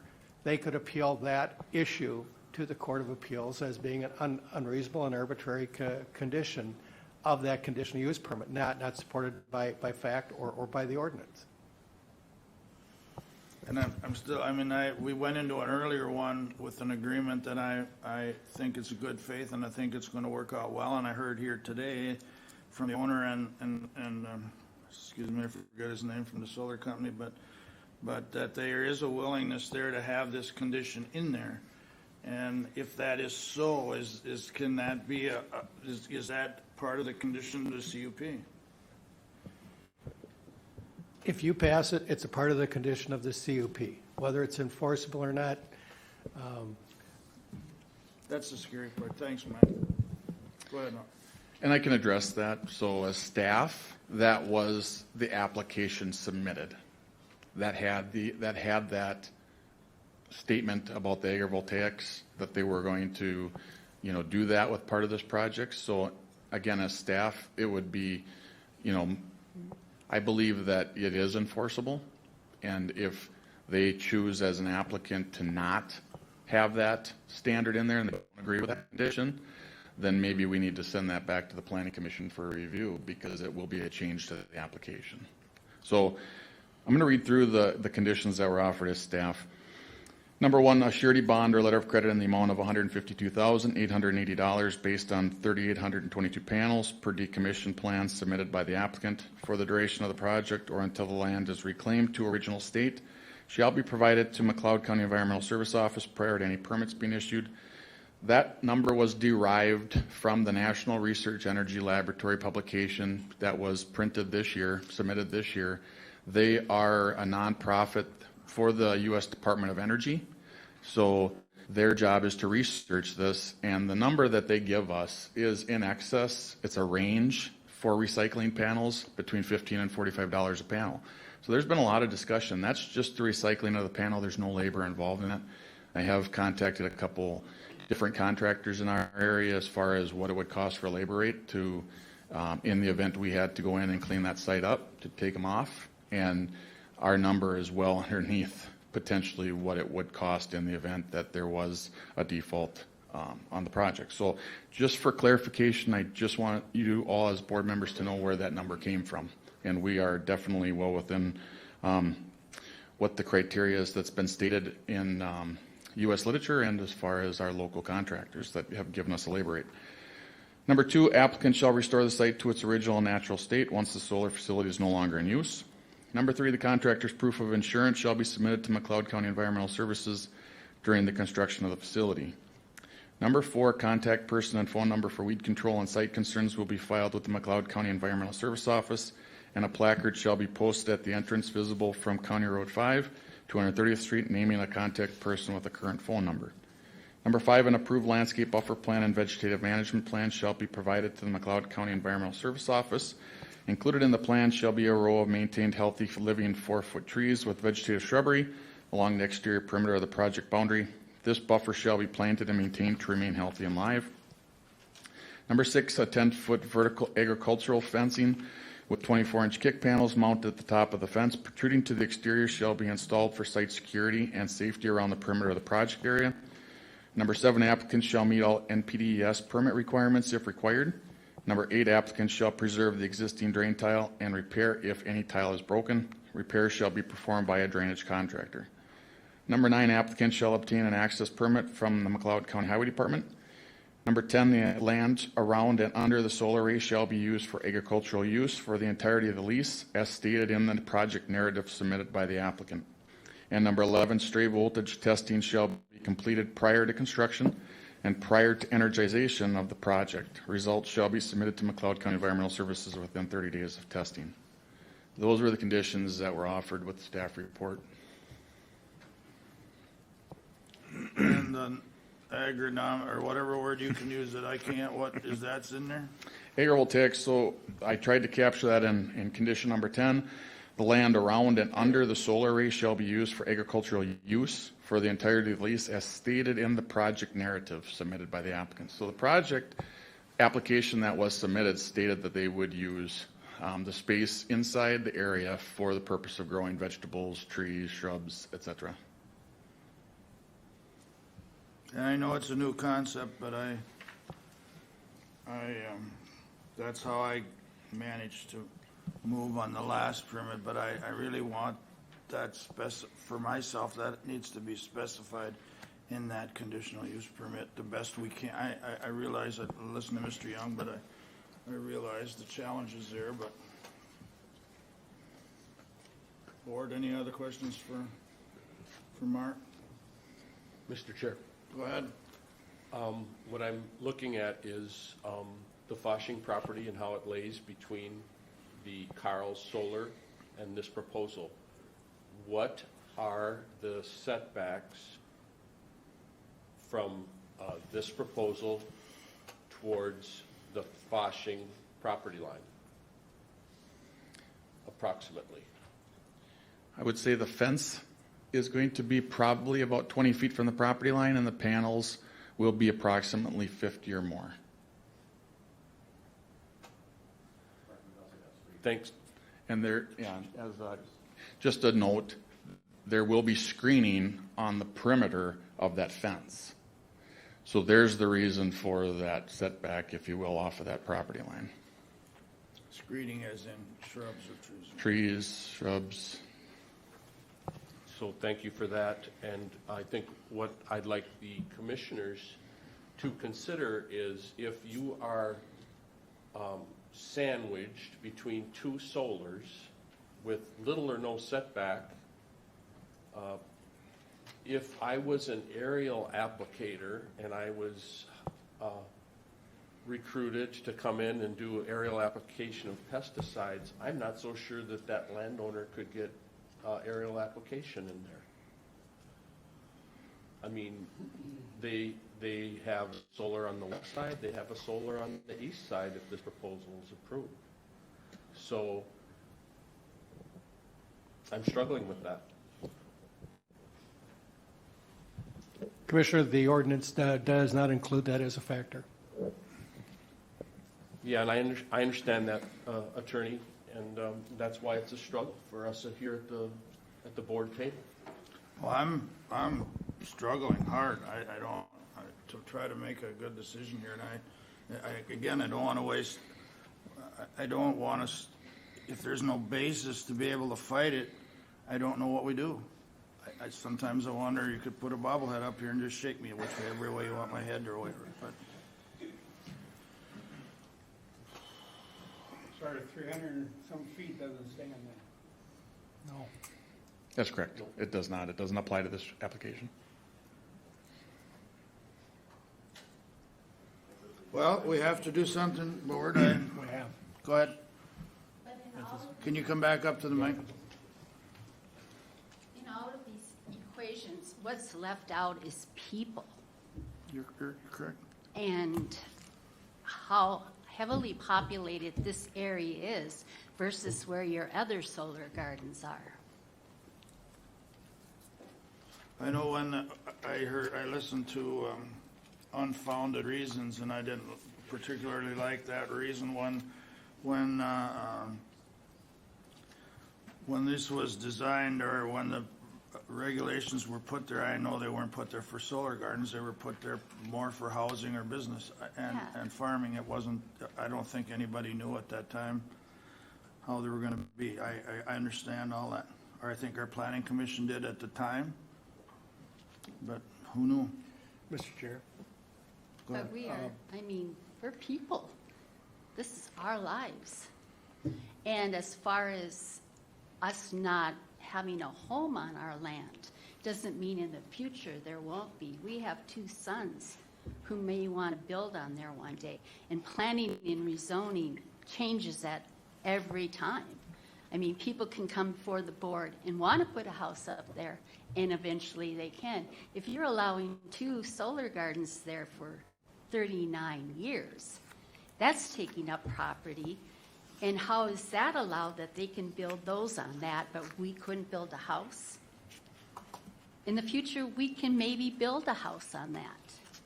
And then we'll be, that's something you need to take into consideration Thank too. you. Just because it's vacant land now doesn't mean in the future it won't be. I've got another hand, but Commissioner Nagel, do you have? Sir, you mentioned change the ordinance. We have. And just a second, we have. I just want to point out we have, but we have to, help me if I get this wrong, Mike, we have to consider this application was because it was before those changes under the old ordinance. The reason for denial in the past was because of prime farmland.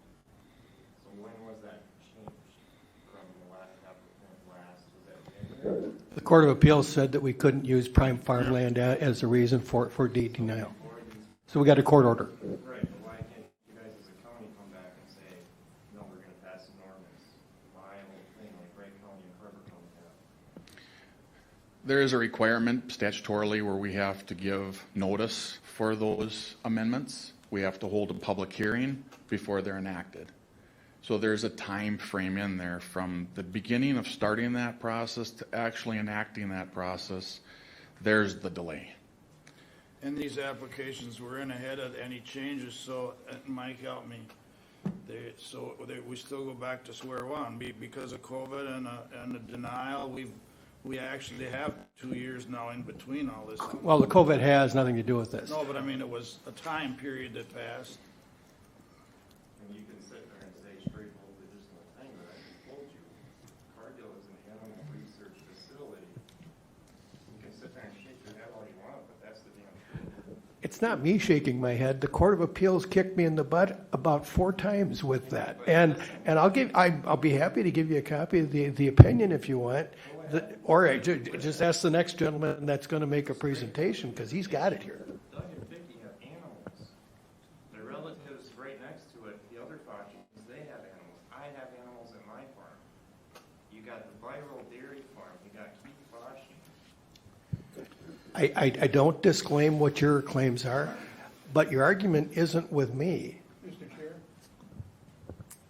Mark, how much is it per panel?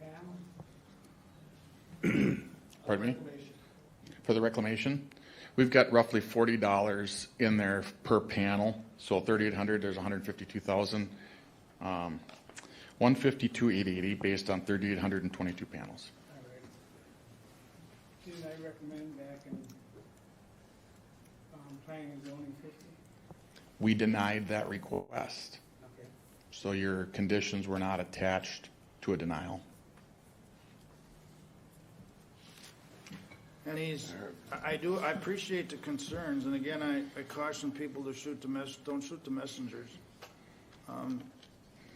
I know Mr. Young fought this other one, and I expected a little different outcome on myself, but it didn't happen.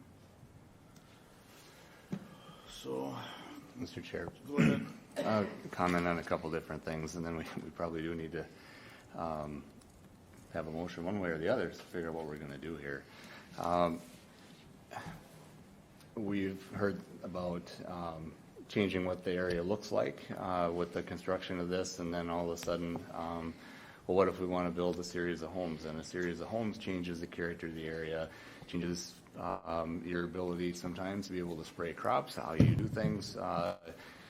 It's no longer farmland as soon as we go there either. If we were to look at our consistency of decisions, the last one that we saw, which I believe was on the northern edge of Winstead, is around a fair amount of homes as well, and we got through that one. The people that are involved, there's also the property owners. The Horsemans own the property. The ordinance does allow them to have this use, and so it is at that point acceptable for them to come forward with an application that fits the ordinance. As a livestock producer, I'm going to very carefully address the stray voltage. We hear this nearly every time. I consider myself pretty well educated on that. We test our farm frequently for stray voltage. We know exactly what to look like or what to look for in animal behavior when that happens. I'm not sure why people are so quick to blame, the construction of a solar field or anything like that, relating it very quickly to stray voltage, because that can come, it's a very odd term anyways. Anything that generates or uses the electricity can have this deal called stray voltage. On our farm, we have found it anywhere from a bad ballast in a fluorescent light, a bad capacitor in our vacuum pump motor. Recently, we thought that we were having an issue, but it wasn't very consistent, so we called our consultant in, and it was every time the well turned on is when it could be detected, and when the well would turn off, it would go away. It took a couple hours to figure that out.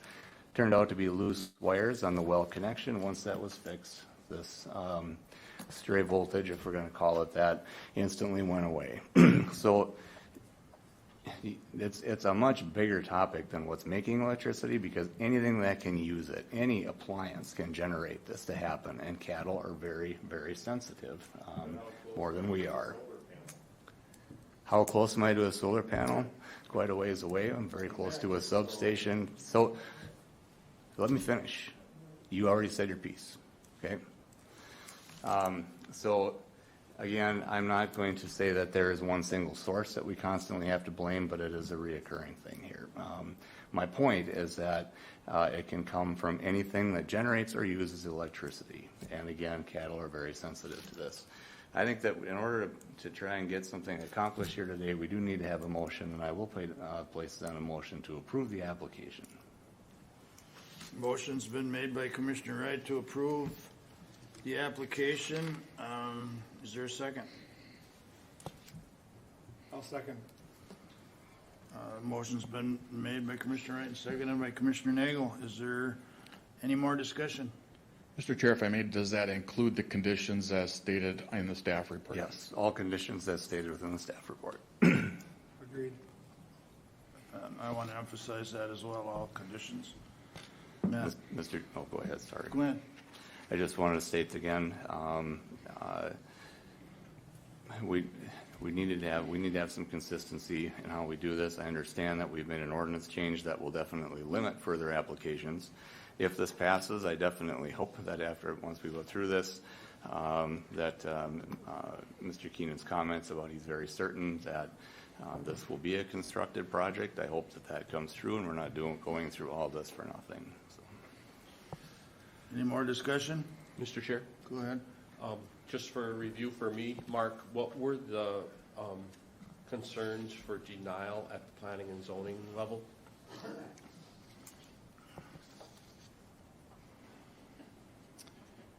It was a vote to deny based on density and close proximity to people affected. Mr. Young, that's nothing that's in the ordinance, though, correct? That's correct. Real quickly, there was a hand up here. I don't like to do this usually, but you had your hand up. Is there something you want to say before we go into a vote? State your name, please. Ryan Horseman, 24425 Deer Avenue, Winston, Minnesota. I just wanted to say that after going to the Winston Township meeting and then going through everything, the first time we went there, they had a series of reasons for denial, and all of those were met with the second application. And I thought very highly of them for not raising the bar once it had been set. Once we had met all their requirements, they voted to approve it based on that fact. And I just hope that the county board looks at that and considers being maybe proactive in some of their decision making, but not reaching back and making up rules retroactively on what we're dealing with today. Thank you. Thank you. And in purpose of discussion, that was one of the things that I looked at as well when I seen this come through, is that Winston Town Board had unanimously approved this. And then I looked at the committee. We had it on a split vote, so I kind of put my head in my hand a little bit there trying to get this through. But is there any more discussion? Hearing none, we'll proceed to vote. All in favor of approving permit 2121, say aye. Aye. Opposed? Aye. Roll call. Commissioner Luthens? Aye. Commissioner Wright? Aye. Chair is aye. Mr. Nagel, or Commissioner Nagel? Because of the ordinance, aye. Commissioner Schmalz? Negative. Motion carries 4-1. And Have a good day, sir. Thanks for calling. I would like to call a 5-minute break, Mark, if that's all right with you.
nights to go because it wasn't as early as it is this year. So I remember the snow, and then it got warm, and then it got, you know, it all melted and it got warm.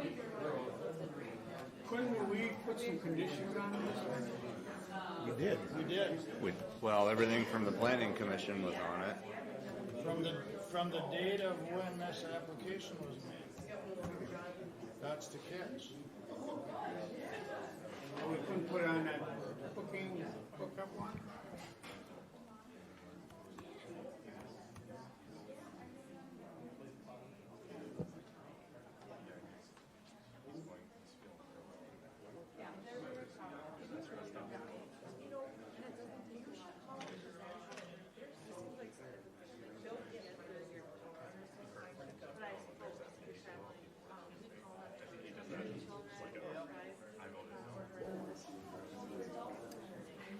I totally understand the frustration. The lady I talked to in the house was really understanding, and I know some are not. There's just so much. I would have loved to say no, but I didn't have a base to. I know that's the first thing someone would ask is, well, I know what are you basing your no on, and I can't come up with anything. Hey, we're not gentlemen, that's good enough. 3 months to go. Yeah. All right, let's get her back going. See what we can do. Nice day outside. Let's go. All right, let's bring the meeting back to order. And we'll continue with Mr. Teletsky. I'll get it right one day, Mark. Are we on D, I believe?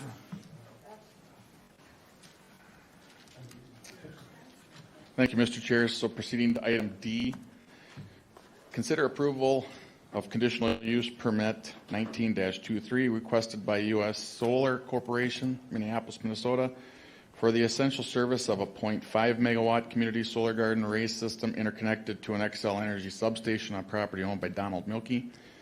The applicant has secured a facility easement of 10 acres from the property owner. If the project is approved, the 3.35 acre solar project will be known as U.S. Waterfall Solar LLC and be located in the agricultural district within a 10 acre easement of a 49.49 acre parcel of section 36 in Hale Township.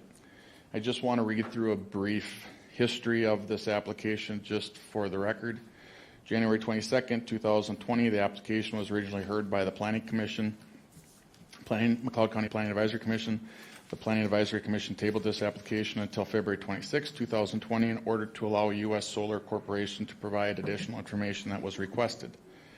January 22nd, 2020, the applicant signed a 60-day review waiver. February 26, 2020, the Planning Advisory Commission recommended approval with 9 conditions. March 17, 2020, the McLeod County Board of Commissioners voted to send this item back to the Planning Advisory Committee for further clarification on the proposed agreement between the applicant and the property owner. March 18, 2020, the applicant signed an indefinite waiver due to COVID-19 to stay-at-home order by Minnesota Governor Tim Walz. May 13, 2020, the McLeod County Planning Commission unanimously recommended approval with conditions. June 2nd, 2020, the McLeod County Board of Commissioners denied this application with findings by a 3-2 vote. The findings were A, concern for the preservation and protection of land values, B, the property is considered prime agricultural soil. September 9th, 2021, McLeod County received judgment from the Minnesota Court of Appeals. The Court of Appeals has sent this application back to the McLeod County Board of Commissioners for possible mitigation of performance standards. And that is where we sit today. So with that being said,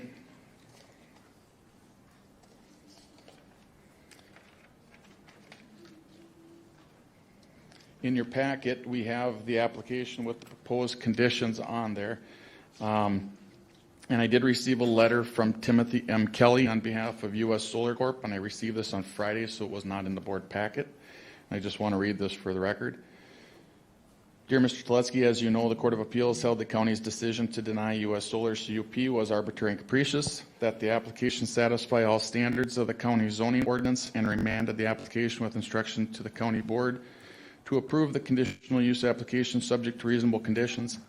U.S. Solar reviewed your staff report for the October 19th, 2021 board meeting and believes one of the proposed conditions is arbitrary and unreasonable. Condition number 6 proposes a 10-foot vertical fence, agricultural fencing, with 24-inch kick panels mounted at the top of the fence, protruding to the exterior, shall be installed for site security and safety around the perimeter of the project area. This proposed condition is arbitrary and unreasonable because, number 1, it is inconsistent with the state and federal electric code. Number 2, it is not required by any county ordinance.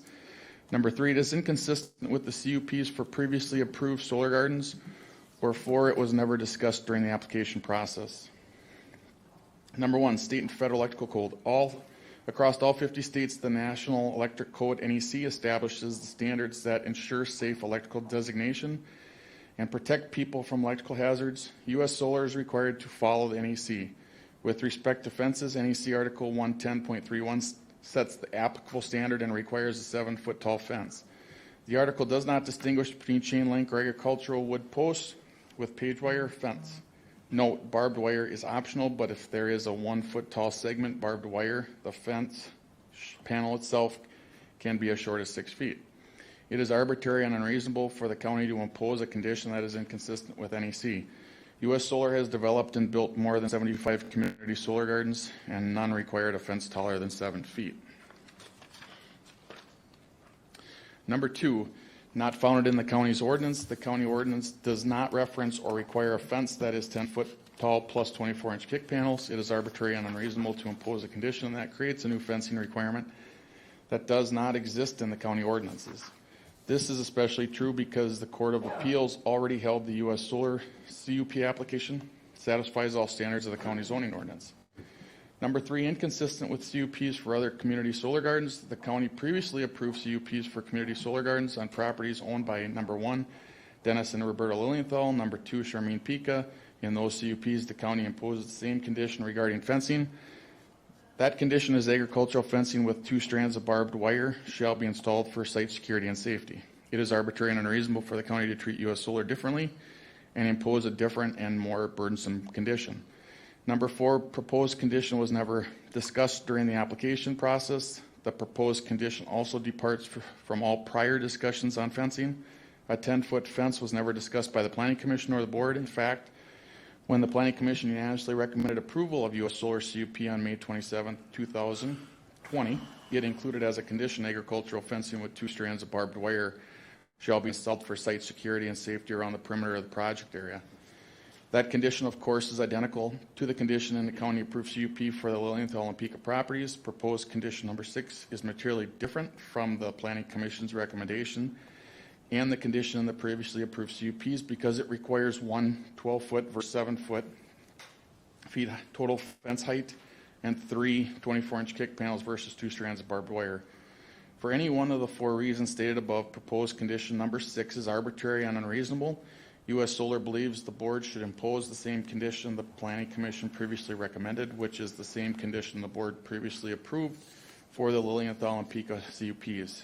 Agricultural fencing with 2 strands of barbed wire shall be installed for site security and safety around the perimeter of the project area.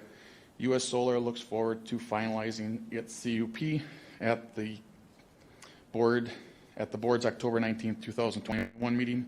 Respectfully request that the board adopt its proposed condition for fencing. Very truly yours, Stinson LLP, Timothy M. Kelly. So let me address the standard in regards to fencing. So the Planning Commission, after this particular request, all of those that have followed had the change due to the Planning Commission's concern for people and animal safety. So with that being said, they didn't want to see barbed wire. And that is the difference in the height standard from an 8-foot fence with two strands of barbed wire at the top to moving that fence height up a little bit with a 24-inch kick panel. So the actual height will not be 12 feet. It will be, I would say, 11 plus. So it's close. We did at that time when we reviewed this, the NRCS office, they do provide the National Resource Conservation Service, and that is a U.S. Department agency. They do have a standard in regards to fencing, and in their table that they provide, so table A, it talks about when you're dealing with people and security, chain link is the preferred option, not barbed wire. So there's one of the reasons for that. A little bit more, and I'll submit both their letter and the NRCS for the record in regards to this. A little bit of research in regards to 2017 NEC code 110.31, and I'm just going to read this part that is in reference to this particular statement by Mr. Kelly. For installations other than equipment as described in 110.31, a wall, screen, or fence shall be used to enclose an outdoor electrical installation to deter access by persons who are not qualified. A fence shall not be less than 2.1 meters, 7 feet. So it does not say that there's a maximum height of 7 feet in the electrical code. It says not less than 7 feet. So deference through the Court of Appeals is given to the board, in my personal staff opinion. I've discussed that with Mr. Young.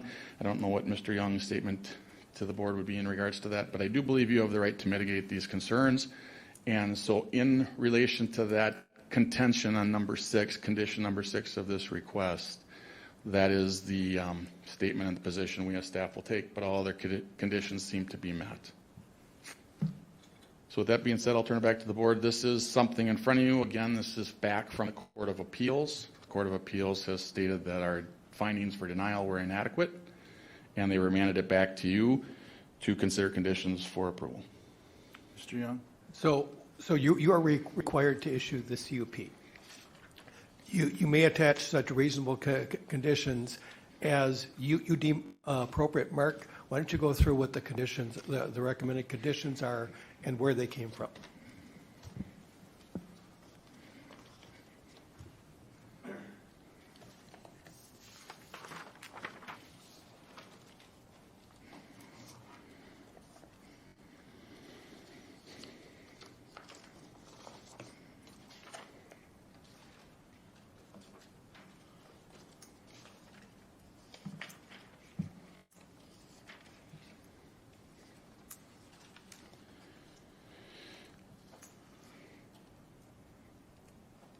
So in the staff packet, and I have a copy that I have from the appeal file, we are limiting the bond at $40 per panel.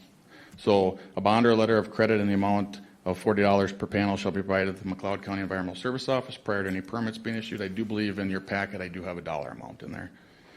Number 2, applicants shall restore the site to its original natural state once the solar facility is no longer in use. Number 3, contractor's proof of insurance during construction of the facility. Number 4, contact person and phone number for weed control and other concerns will be filed with the Environmental Service Office, and there shall be a placard posted at the entrance visible from Falcon Avenue naming a contact person with a current phone number. Number 5, a landscape buffer plan and vegetative management plan shall be provided to the Environmental Service Office. Included in the plan shall be a row of maintained healthy living 4-foot trees with vegetative shrubbery along the exterior perimeter of the project boundary. This buffer shall be planted and maintained to remain healthy and live. Number 6, a 10-foot high agricultural fence with a 24-inch kick panel shall be provided for site security. Number 7, applicants shall meet all NPDES permit requirements if required. Number 8, applicants shall preserve the existing drain tile and repair. If any tile are broken, repairs shall be performed by a drainage contractor. Number 9, applicants shall obtain a permit from the Minnesota Department of Transportation for access off of Falcon Avenue. So with that being said, there were some discussion that we had in the past on applications for stray voltage, if we elect to include that. So with that, I'm going to leave it there. I'm going to look to see if I have that conditions that are in your packet. I did not have those in my file, so I apologize for that. And then the last note I just want to make is I did receive a notice from Ron and Kathy Blinzinski in the mail yesterday, 19667 Falcon Avenue, Silver Lake, Minnesota, 55381. And just for the record, I'll read that. McLeod County Board of Commissioners, reason, Minnesota Court of Appeals ruling on conditional use 19-23. We are unable to attend the meeting on Tuesday, October 19th, 2021. We oppose the community solar garden to be known as U.S. Waterfall Solar LLC on property owned by Donald Milkey. Solar panels do reduce nearby property values. A study of the impact of utility scale solar power installations on nearby housing prices by University of Rhode Island economists found that house prices within a mile of Rhode Island solar array declined by an average of 1.7%, Homes within a tenth of a mile of the installation declined by 7%. We have enclosed a copy for you to read the entire study. The solar garden would destroy the rural character of the neighborhood and become a nuisance, adversely affecting the enjoyment of other properties in the immediate vicinity. So the law of nuisance, in theory, gives every property owner the same right. The right to use and enjoy his or her property reasonably without unreasonable interference by others. We just don't know enough about what happens to the soil, plants, and wildlife in areas where ground-mounted PV are constructed, and the phenomena is still a new one, and rapid development is taking place on the basis of ignorance. These are people's homes. For most people, it is the biggest single asset. So with that being said, I'm going to turn it back to the board. I'm going to look to see if I have that staff report that I did submit in your file. Can you give the board reasoning as to why the 10-foot rather than 7, 6, 8, 5? Yeah, as stated earlier, so the documentation that I have provided from the National Conservation Resource Committee and agency, as well as the NEC code, it's for people and animal safety. So the difference in the height is for the reduction of barbed wire, increase the height for people and animal safety. I have one other question for you is, no, there's nothing in here for stray voltage testing. I mean, I think that goes I do believe I have that without in there. saying. Yeah, number 2. If you may, and I apologize for that, it's not in my file. We will get to you. If you could just maybe read those, Commissioner Wright, for me. Thank you. Number 10 says stray voltage testing shall be completed and submitted to McLeod County Environmental Services before construction and within 50 days after energization.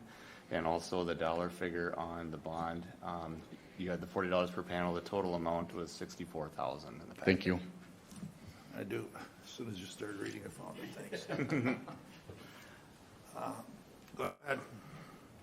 State your name and who you represent. Mr. Chair, Commissioners, good morning. My name's Luke, project developer at US Solar, and I did just want to, Mark, thank you very much for not only reading our letter, but also going through the list of the 10 conditions. I just wanted to ensure that you guys did see condition number 10. I know stray voltage was definitely mentioned earlier this morning. Again, stray voltage testing shall be completed and submitted to McLeod County Environmental Services before construction and within 30 days after energization. We just had issue again with condition number 6, as stated by our letter that Mark so kindly read. I did want to counter, I know they're not here to hear it, but the neighbor apparently in that letter did have 2 concerns, and Mark, can you make sure I'm correct here? The first was property values, and the second was agricultural, kind of the character of McLeod County. First, if you want to dig into... I'll take care of those. Yeah, I can't consider those. Because it's not a part of the ordinance at the time Supreme Court or the appellate court ruled. So you don't have to address it. But I do have a question for you. What is the difference Yes, sir. in cost between a 7-foot fence and a 10-foot fence that goes around the perimeter? I cannot definitively answer that question. I do not know, to be completely honest with you, the difference in the cost. Our argument is simply that, again, we've built approximately 85 solar gardens, and we've never had to, meet this condition in number 6. Thank you. I'll talk on that one. The 7 or the 10 isn't so much important for me as from what I understood in other meetings that I've been attending, it's the barbed wire part. I mean, it's just if something would get hung up in there, or even for somebody that doesn't belong in there crawling over, getting tangled up in the barbed wire, this is supposed to detour that and be more safer. And as far as never had to, we've all heard it quite a few times today, things are changing. So, I mean, it's not to be, I don't think it's unreasonable. I don't think it's something to detour the project, 7 to 10. And if you take off the barbed wire, I think it's reasonable, but you can sure comment back. I guess one point I would like to make, again, we're all entitled to our opinions. I would like to, and I can show you the screen plan if needed. Based on my best estimates, we're already planning on screening the eastern side on Falcon Avenue North, as well as the northern side. So not only will you have our 7-foot fencing that is required by national code, as stated earlier, but you're also going to have screening, and we do have a screening plan that I can happily send to Mark if needed, on that eastern side for Falcon Avenue North, as well as the northern side. Questions from the board? Mr. Chair? Go ahead. And I know we can't use setbacks in, we're going by the old language on setbacks, but what is the approximate setback from the closest home to the panel on your proposal?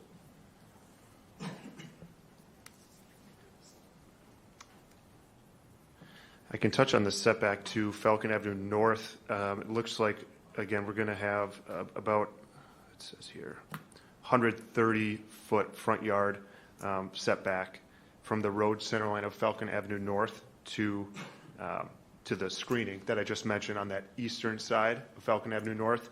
But I believe you mentioned homes, and I believe that would be to the south side. And I can give you an estimate. Although our most recent site plan does not. I'm just pulling up Google Earth here. So it looks like, according to our most recent site plan, it'd be about 76 feet from the trees. And I can show this to you if you'd like. 76 feet from the trees to the southern part of our solar garden. And keep in mind, this is, again, 0.5 megawatts, so about 3.38 acres. So you're talking the lot, the Blazinski lot line, I'm thinking is what you quoted. That is correct. So looking at the aerial without actually getting a number for you, Commissioner, you're looking at probably a 200-foot from the construction area, if you will, where the panels will be placed to the home. So it is less than what the amendment was. Unfortunately, we cannot use that amendment. Thank you.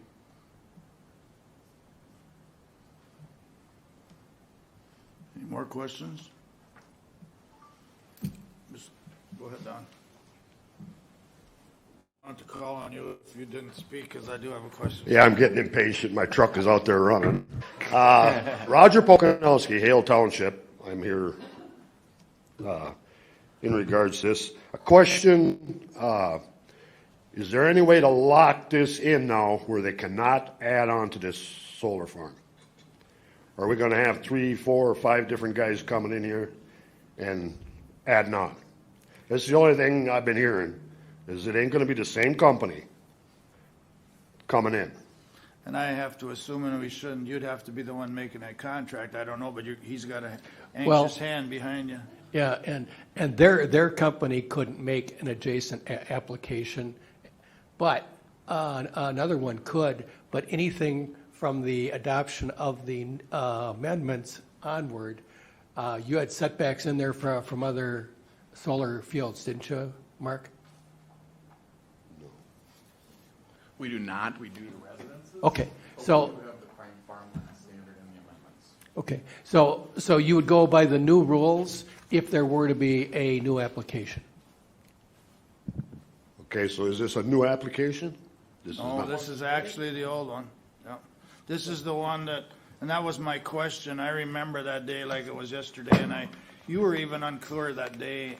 No disrespect, man. You were even unclear on what was all right going on there, and that caused me to actually vote no, because I thought all the landowners should be clear on what's going on. So that was going to be my statement to you today. But I appreciate your concern, but maybe if give him a chance to or answer that question about adding on, so maybe that'll help us continue. Go ahead. Hi there. Sir, I just wanted to answer your concern, and the answer is that we already have an interconnection agreement with Xcel Energy for this project. And so the answer is that no, U.S. Solar specifically would not have the ability to build any additional solar garden in this area. I cannot speak for other companies, but based on what I've gathered here earlier today, is that you guys have amended your language to via conditions and language, make the ordinance more strict for future applications. So I think that could hopefully absolve your concerns about other companies coming in and building solar gardens directly next to our waterfall project. All right, yeah, you answered my question there. The only thing is right now, Hale Township does not have one solar panel there. And it's like, my, we're gonna open her up. I don't know, it's scary. It's scary. Winston, you drive in Winston, it's like solar panels everywhere. To me, that's an eyesore. I feel sorry for them, but it is what it is. So I'm just, and I don't want to put words in anybody's mouth, but I mean, that would have to come through a contract with you. I mean, you would have to make that contract before anything could be added on. Now, if the land changes hands, and I shouldn't even really be commenting. Yeah, well, I'm not the landowner anyway. I'm not. Oh, you're not. I'm not the I landowner. thought you were. No. No, I'm not the landowner, so I'm Hale Township supervisor. Okay. Mr. Milky was the landowner. Okay. Milky, yeah. So I guess, yeah, we're not in favor at all. I know it's coming, it's one of them things, but. The Court of Appeals has ordered them to issue the conditional use permit. So in other words, we're gonna get it. It's going to be there. I mean, Well, it's going to be there if they meet the conditions. right, if they that meet the board sets. conditions, well, yeah, and it's, and with the barbed wire fence deal, I don't agree with that either, because right now there's a gas company that's putting up a fence around, now this is a different deal, but they are putting a fence up, and they're putting barbed wire around that fence, around the top. So, whatever. I mean, if they want to get in, they're going to get in there anyway, so whatever. I just wanted to voice my opinion, I guess Thank you. I got things to do, so. Thanks for coming. Go ahead. If I may, real quick, sir, your concerns are, again, very valid, and they are heard. One thing I will mention, just for the sake, again, I want to remind everyone that this is a 0.5 megawatt project. So again, we're looking at about 3.38 acres.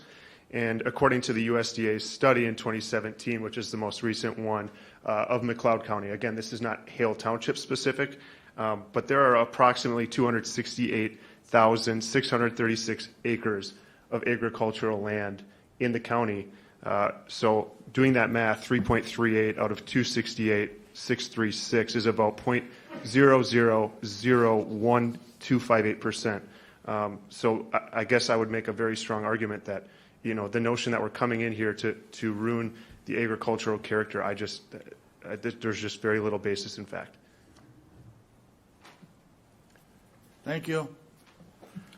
Mark, I just want to state, excuse me, Joe, I just want to state one thing. I would, I'm not starting to make a motion here, but I just want the board to know that we're kind of forced to approve it, but I would, the conditions that you stated, or that you have down here, that would be the conditions that I would like to see on it. That's just my statement for now. Correct. So the two statements I'd like to make is, number one, I have met with prospective applicants since the amendments. The consensus of those applications, potential applications, is that they make an application more difficult in this county to meet the standards. So with that being said, I think to address Roger's concerns, we have done our homework and has helped support the ag class and the purpose of our ag district. The second piece is if we could just read those conditions again. I do apologize. I printed out a duplicate copy, so prior to any motion, the conditions that we do have on the staff report and packet, just so everybody is clear on those. I don't have those. I'm asking if one of the board members may. Thank you, sir. So here we go. I'll read those one more time. Number one, if approved, a bond or a letter of credit in the amount of $64,000 be provided to McLeod County Environmental Service Office prior to any permits being issued. This amount is calculated at $40 per panel, 1,600 panels. The $40 per panel is within the range recommended by the National Renewable Energy Laboratory per the following link, and I have the link to that document. Number 2, the applicant shall restore the site to its original natural state once the solar facility is no longer in use. Number 3, the contractor's proof of insurance during the construction of the facility shall be submitted. Number 4, the contact person and phone number for weed control and other concerns will be filed with the Environmental Service Office, and there shall be a placard posted at the entrance visible from Falcon Avenue, naming a contact person with a current phone number. Number 5, the landscape buffer plan submitted with this application shall be followed with pollinator and native grass mixes inside the fenced area. This buffer shall be planted and maintained to remain healthy and live. Number 6, the 10-foot vertical agricultural fencing with 24-inch kick panel mounted at the top of the fence protruding to the exterior shall be installed for site security and safety around the perimeter of the project area. And as stated, the reason for that is people and animal safety. Number 7, applicants shall meet all NPDES permit requirements if required. Number 8, the applicant shall preserve the existing drain tile and repair if any tile is broken.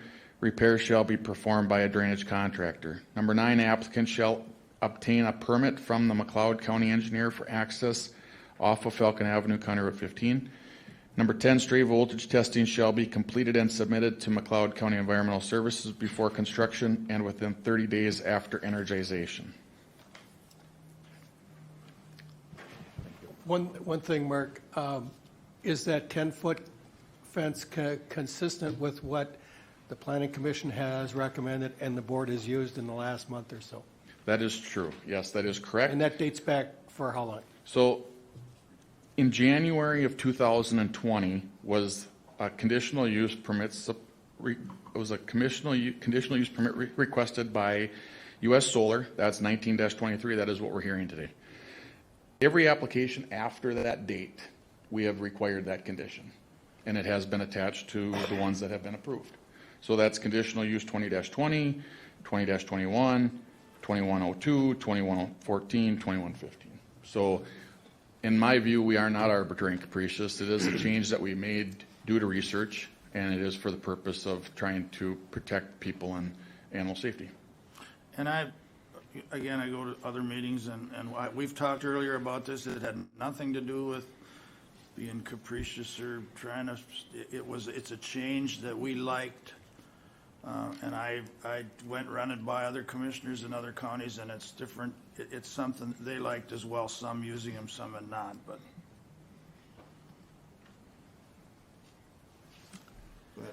I would just like to state, again, let's not focus on applications that happened after U.S. Solar's. Let's focus on, what was the ordinance at the time that U.S. Solar applied. And I guess I could restate, those 4 reasons. Again, we have already heard them, and they're in the record. You don't need to do that again. No, you don't need to, and that's the only question I'll ask Mike. Do you feel that that we're within our bounds to put these conditions on and let the stones fall where they may, I guess? Well, the reason that I asked the question is it cost prohibitive to build the 10-foot fences compared to the 7-foot fence, is so that the Court of Appeals would have something to determine whether it's arbitrary and capricious.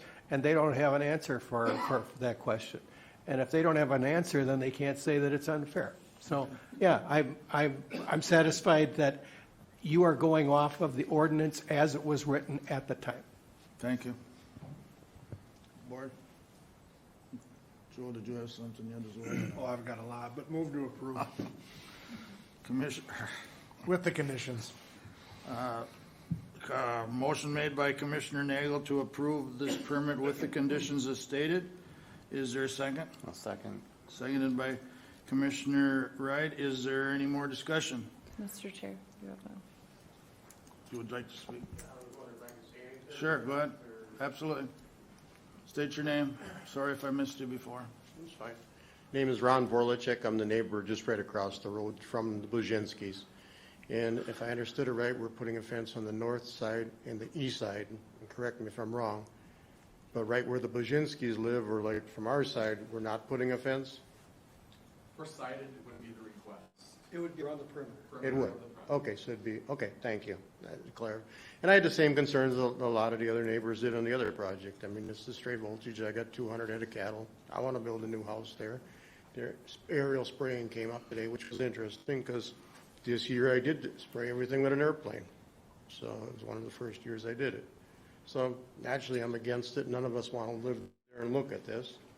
I don't think anybody wants to see it, but the board's got to do what they got to do. Thank you. Thank you. Thank you. I have one more comment and discussion. That is, I mean, it's not been mentioned today, but I've always had some issues with interfering with a willing buyer and a willing seller. I mean, that's always been something that's bothered me, and again, I just want everyone to know that that's still on my mind as we go through this. We're being funneled down into things we can't do and can do by the courts, and it is what it is. So, discussion. Mr. Chair, I just wanted to add, I do appreciate U.S. Solar coming forward with an interconnection agreement already in place. Their concerns with number 6 on the fencing, I guess I can see their point. However, when working with this issue, we know that there are strong feelings on both sides, and consistency of our decisions is very important. So we need to keep that in place with that 10-foot vertical fence. That's it for me. And thanks, Commissioner. And it is a wildlife here. There's some other reasons. It remains to be seen if it helps or not. Any more discussion? Hearing none, we'll proceed to vote. All in favor say aye. Aye. Opposed? Aye. Roll call. Commissioner Luthens? Commissioner Wright? Aye. The chair is aye. Commissioner Nagel? Commissioner Smalls? Negative. Motion passes 4-1.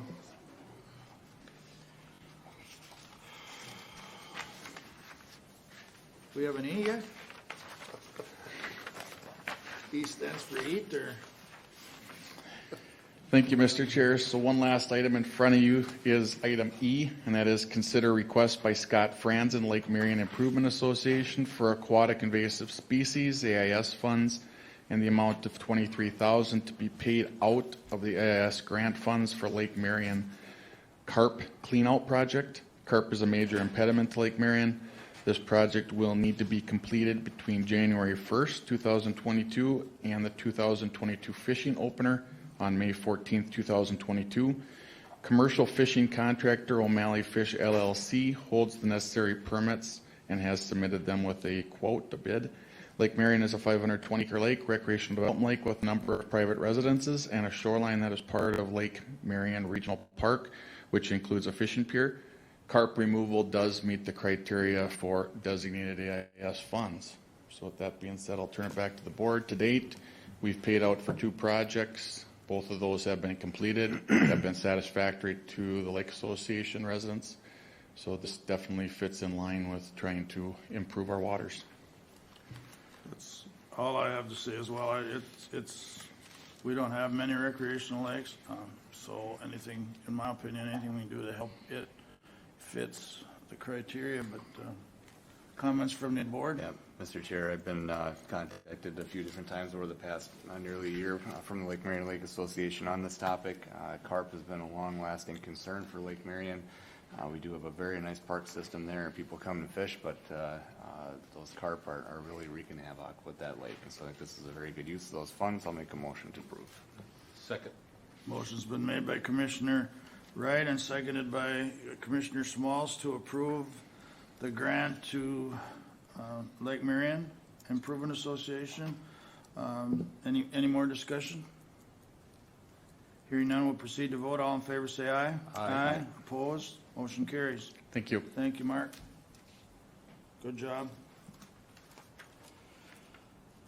8, Mark, or Matt. Good morning. Good morning. Morning. Request consider approval of state contract quote from SHI Somerset, New Jersey to add Microsoft Azure Active Directory licensing to the county's Microsoft Enterprise Agreement for a cost of $13,528 with funds from the information technology budget. This licensing will enable enhanced security features and provide single sign-on features for use with multiple applications that the county uses. The enhanced security and single sign-on features will help reduce account lockouts, provide increased mitigation to reduce password attacks from adversaries, and reduce the number of passwords county staff are required to remember.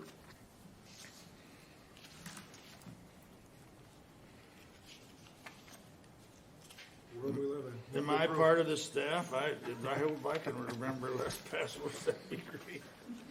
Mr. Chair, move to approve. Motion made by Commissioner Nagel to approve. Is there a second? Seconded by Commissioner Luthens. Any more discussion? Hearing none, we'll proceed to vote. All in favor say aye. Aye. Opposed, motion carries. Item B, consider approval of state contract quote from SHI Somerset, New Jersey to upgrade county's Microsoft SQL Server licensing from standard to enterprise for a cost of $31,020 with funds from the information technology budget.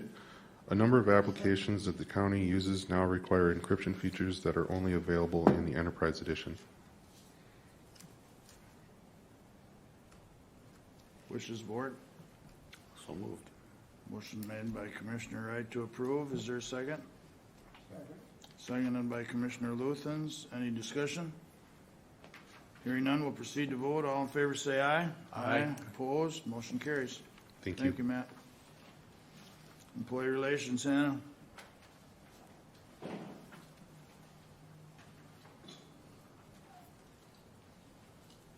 Morning. Good morning. A few items this morning. Item A, consider setting the 2022 non-union wages and wage scale. The Budget Committee is recommending a 3% increase on wages and a 1.5% wage scale adjustment / increase across the board. This has been approved for our union wages and wage scale. This is just for the non-union wages. Hannah, can you just note what year it's with the contract and such, since Nathan or Commissioner Schmalz and Commissioner Luthens are coming mid-contract? Yep, so we have a contract for all of our union employees through the end of 2022. So we'll be renegotiating all of our contracts in 2023. So this is included in those contracts. And again, we have to bring this to the board every year for our non-union employees.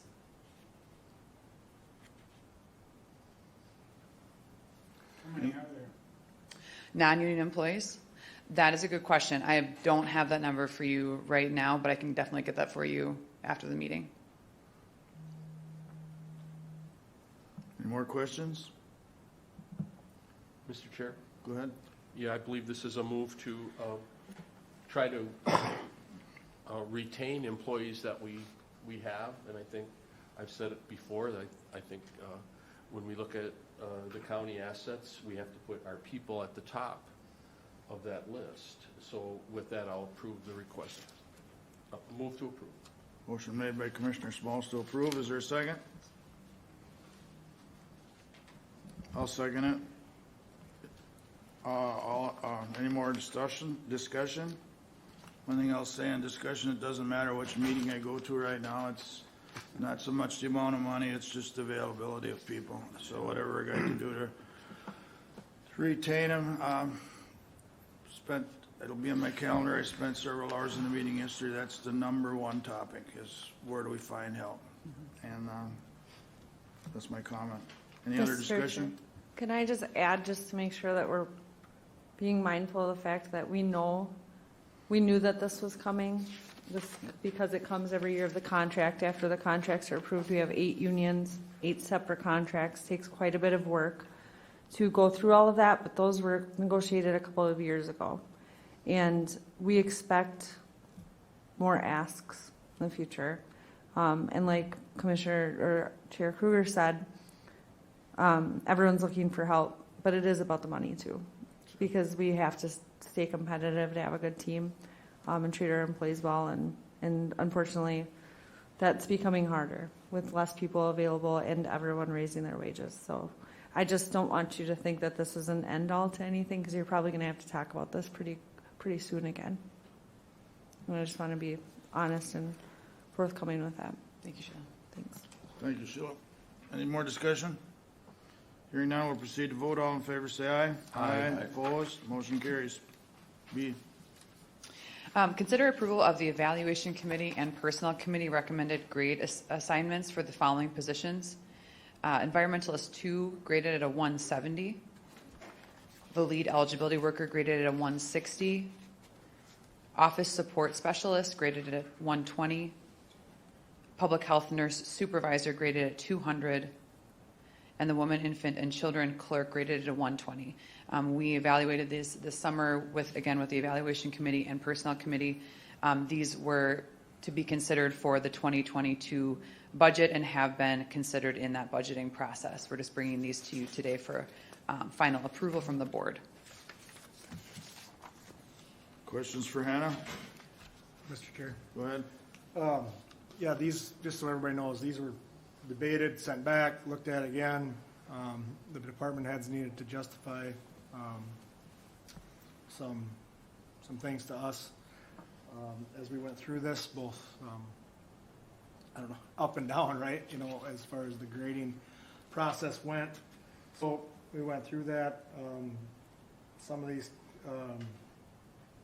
support, or some of these positions are based on the need or client level. I mean, help me out if you want to, but I mean, and the department heads are clear, specifically Barrett, if that would change, that could change the need for that position. So we're gonna have to constantly evaluate that. And these specifically are not new positions. These, the ones I'm talking about in item B, are actually positions that were requested by the department head or supervisor that were saying that the position has changed in some way, needed to be reevaluated. And so there were others that were brought to the evaluation committee that were not graded any differently, or potentially the grade decreased. So these are just the positions that were brought that had some sort of change in the grade after evaluation was done by that committee. Yeah, thank you for that. But I guess I was just trying to point out that it wasn't just Hannah bringing these here. They were seen in several different committees as we went through. So thank you. Thanks. Any other questions for Hannah or Lauren? If not, I will entertain a motion. Move to approve. Motion made by Commissioner Nagel to approve. Is there a second? Second. Seconded by Commissioner Smalls. Any more discussion? Hearing none, we'll proceed to vote. All in favor say aye. Aye. Opposed? Motion carries. Thank you. Item C and item D, these are both recommended for additional positions. Again, these are for the 2022 budget that were considered in that budgeting process.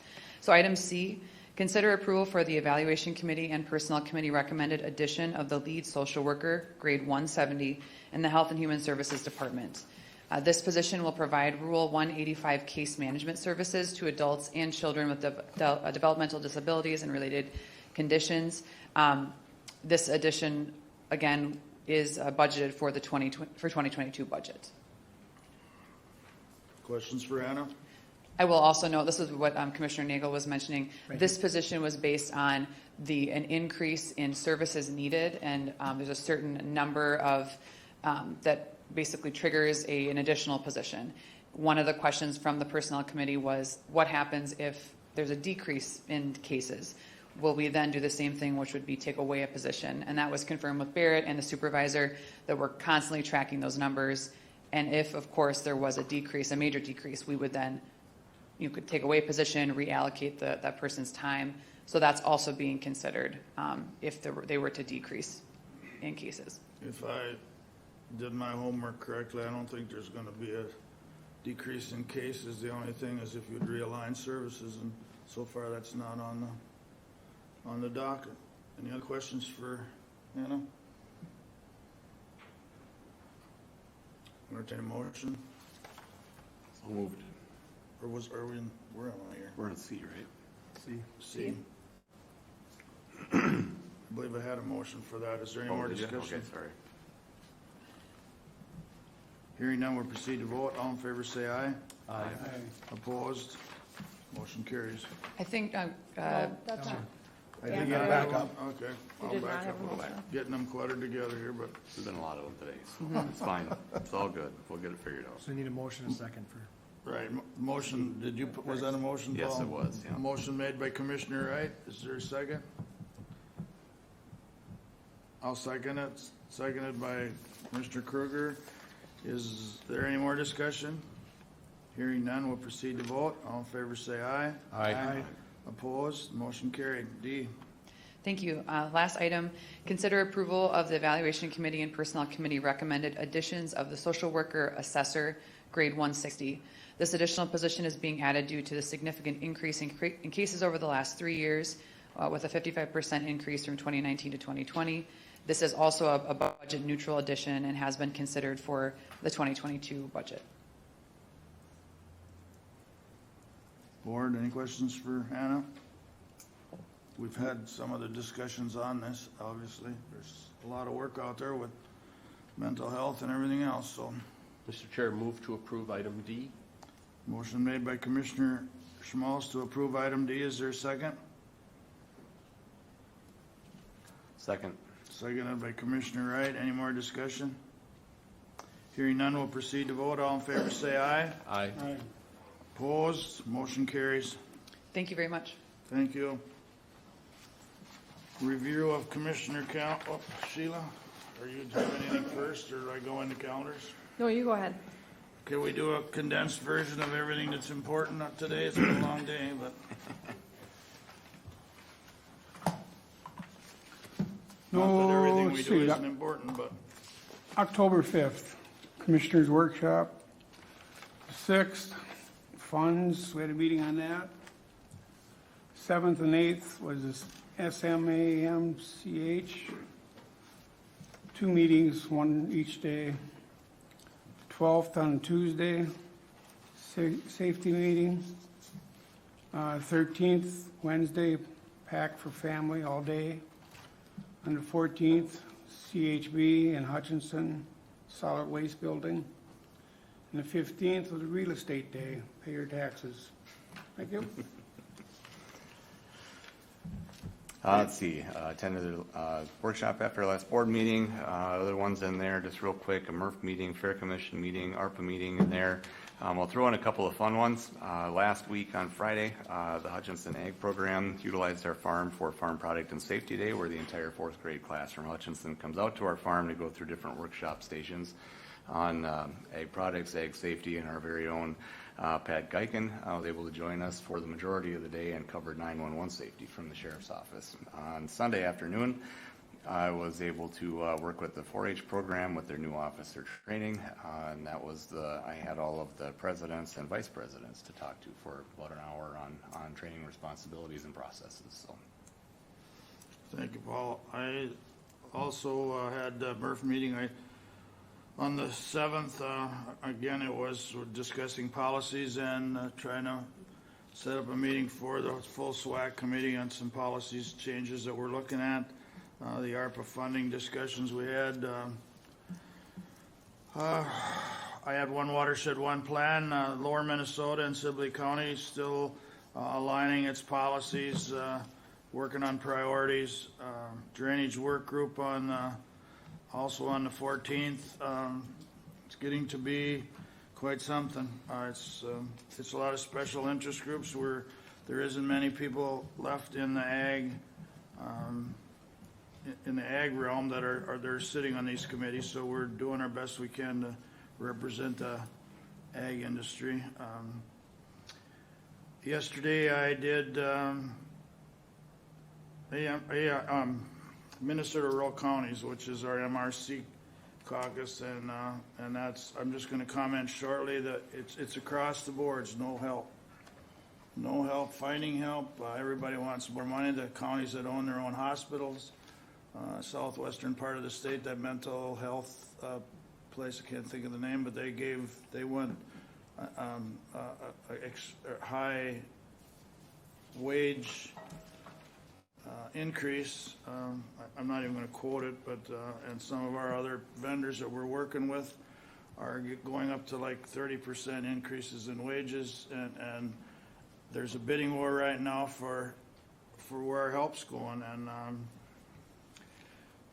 that topic went ahead of our. Why am I having a blank here on our? What we're looking at DARP's funding to do the networking. I'm having a mental blank right now, but We've been sitting here too long. But at any rate, it's right on the top. There was one thing interested that I'll pass around with. I'm going to show it to Sheila and pass around to some of the other boards. One of the commissioners must have had too much time on his hands, but it's a pretty good packet of, it shows all the money that the counties and cities in lieu of taxes take in, or aid to Minnesota county cities. It's quite interesting to see some of the money. Some of the cities get more money than the counties do. And I'll just pass this around for probably prioritizing budgets. We should take some of this money into account, and that's all I have. Go ahead, Joe. Excuse me, I might have to have Nathan go here. Workshop, attended a conference last week, managing human resources with Hannah. I recommend that all the commissioners go to that at some point. It really was informative and really showed us, or me, the rules that need to be followed and how they need to be followed.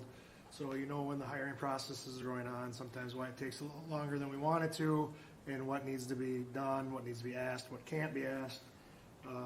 It was really a worthwhile experience for me. Other than that, spending quite a bit of time, mostly online, with the union negotiations regarding the insurance reopeners, which have been going well. I think we've seen all 8 different bargaining units at this point, and we're gaining some agreements that the board should see here, I would guess, in 2 weeks, or maybe, I don't think we have any today, right? No, we do not have any signed So today. probably in 2 weeks, or at least I hope so, we'll see some of those agreements to be ratified. That's all I got. Commissioner Nagel, I'm glad to hear that, because there was several people at our meeting yesterday that gave that conference just extremely high marks. It was, yeah, I mean, Hannah can speak to it too. It's totally worth it. It's totally That's worth it. what, I mean, I'm usually not in for some of that stuff, but there was. This one's worth the money. That's what they said. Commissioner Smalls. Yeah, thanks, Commissioner Nagel, for your report. Workshop after the last board meeting, like the rest of us.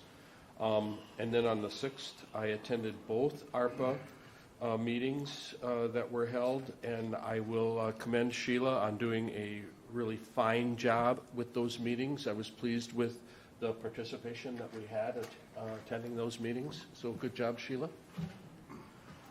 We also, Joe and I have partaked in the insurance reopeners, like he mentioned. There were 2 of them on the 6th, and then moving into the following week.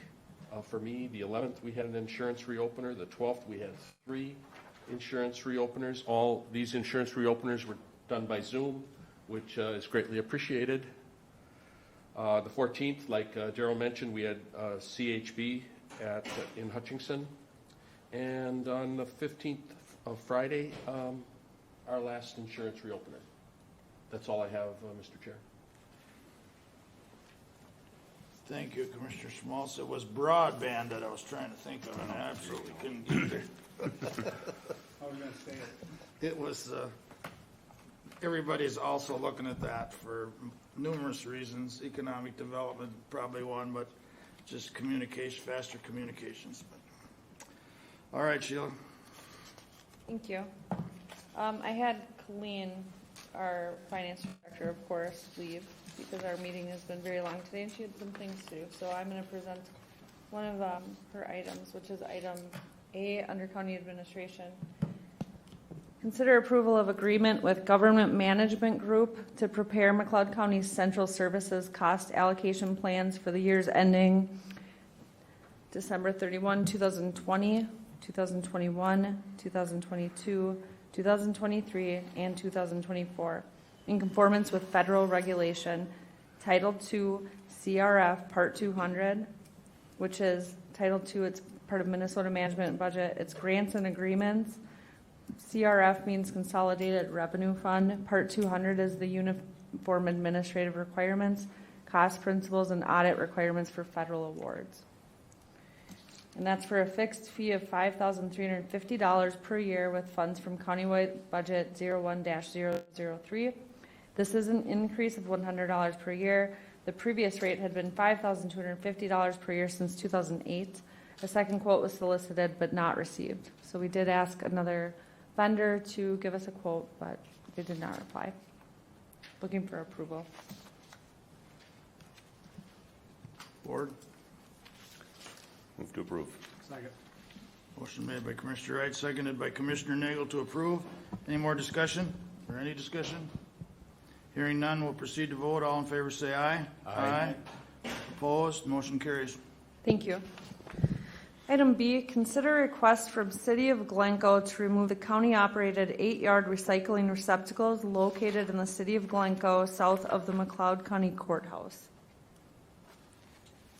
I think I'm gonna take this one just so it's been a long enough day. It's in my district and it's probably been something that I've had to deal with since I got into office. We can take more discussion later, but I worked with our administrative staff and Mark to put out a statement here. The recycling bins have been a tough topic in Glencoe for quite some time. With us receiving a formal request from the City of Glencoe after their vote to begin to look at our options.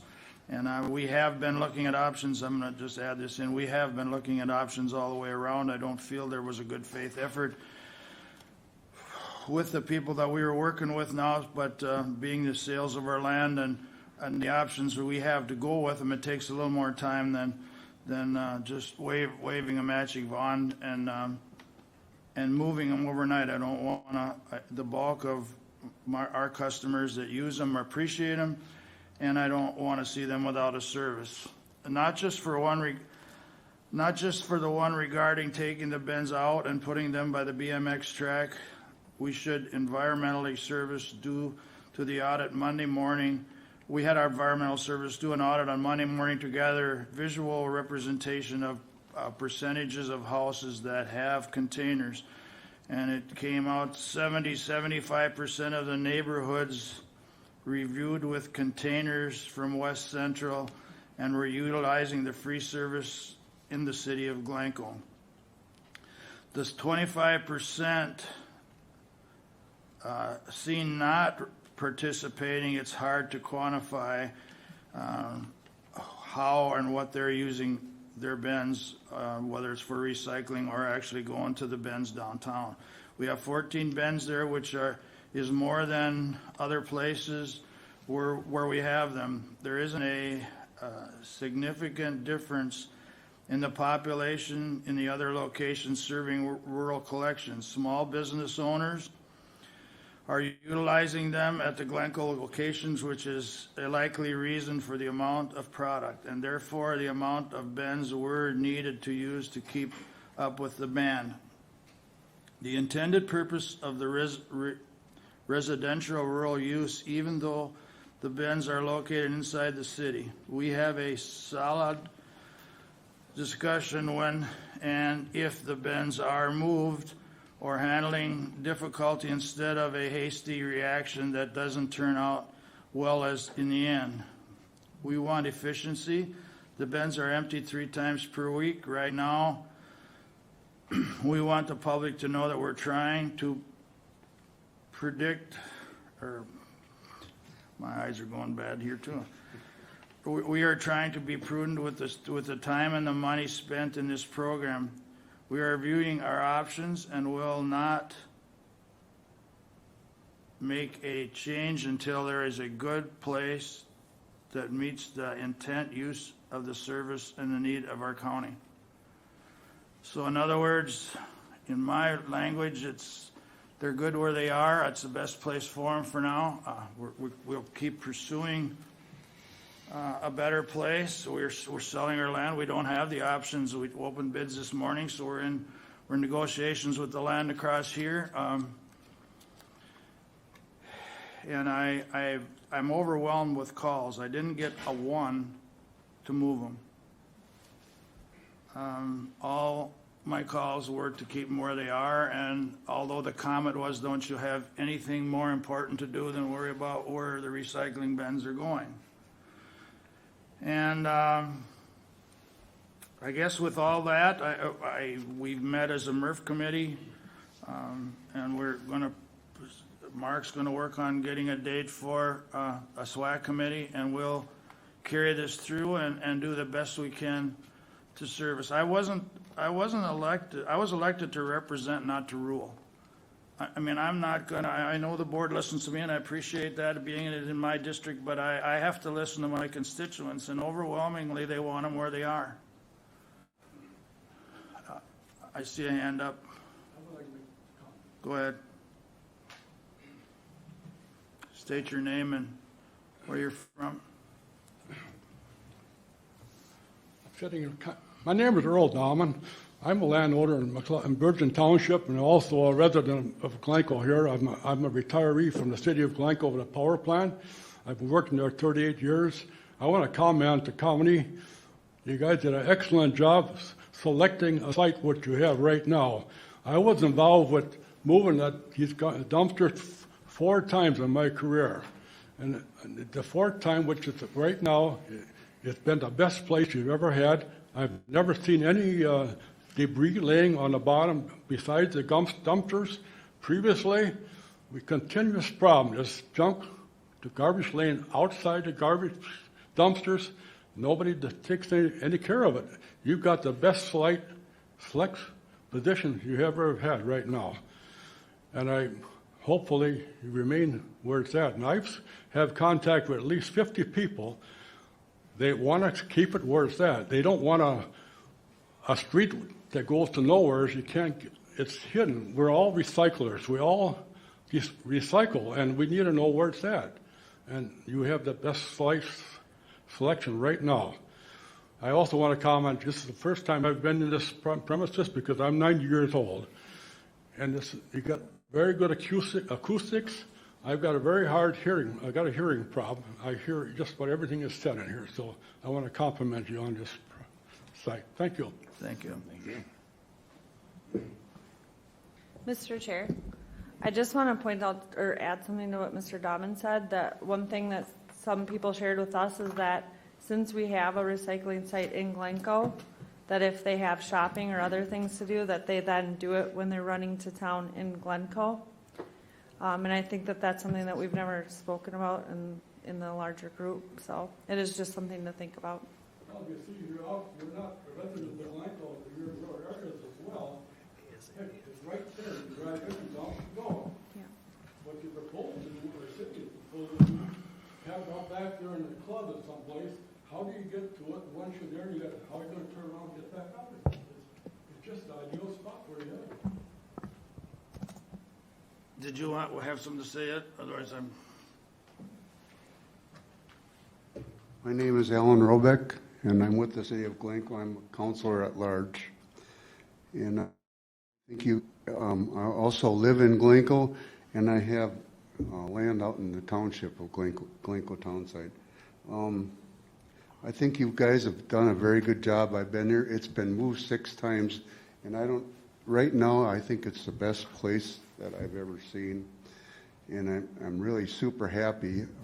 Of course, I voted against the rest of the people against moving it, and you do such a good job of policing it, and I don't understand why we even want to get it moved, but I guess I want to thank for all the service you have done so far. Thank you again. thank you. I just want to continue here just a little bit. I'm reading a news article that was passed over to me, or an email, whatever it was, and it was in the paper that I was quoted on saying that we'll move them, and I think we have to really look at moving them, but we're not going to just end service for 2 months. We have a staff that's working on them, and I think we have a SWAC committee, and we'll find. I mean, it is a compromise for the city. It's becoming. It's the right word. It's becoming not. It's not productive for the city. There's some that want to move. But I guess where I'm going, this is not going to get done overnight. Where I'm going is I'd like to make a motion to table this to the second week or the second meeting in January. In the meantime, I would like our MRF committee and SWAC committee and our administration to look at our different options of where we can put them that they can do the job as good as they're doing now. And that's a motion. Second. seconded by Commissioner Wright. Is there any more discussion? You just voted. Oh, that's right, I'm sorry. All in favor, say aye. Aye. Opposed? Motion carries.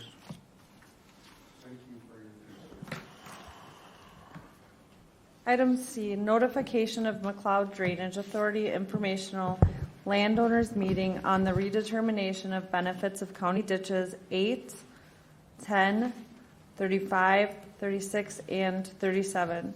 There will be a presentation by the viewers in the Martin McLeod boardroom here at the McLeod County Government Center, 520 Chandler Avenue North, Glencoe, Minnesota, on Monday, October 25th, 2021 at 9:00 a.m.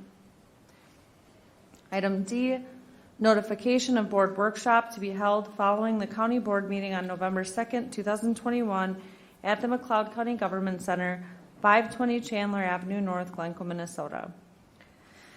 Item E, notification of McLeod Sibley Joint Drainage Authority public hearing on the petition received for the removal of property on joint ditch or judicial ditch, JD, which, I'm sorry. Which one is it? We usually spell them out, sorry.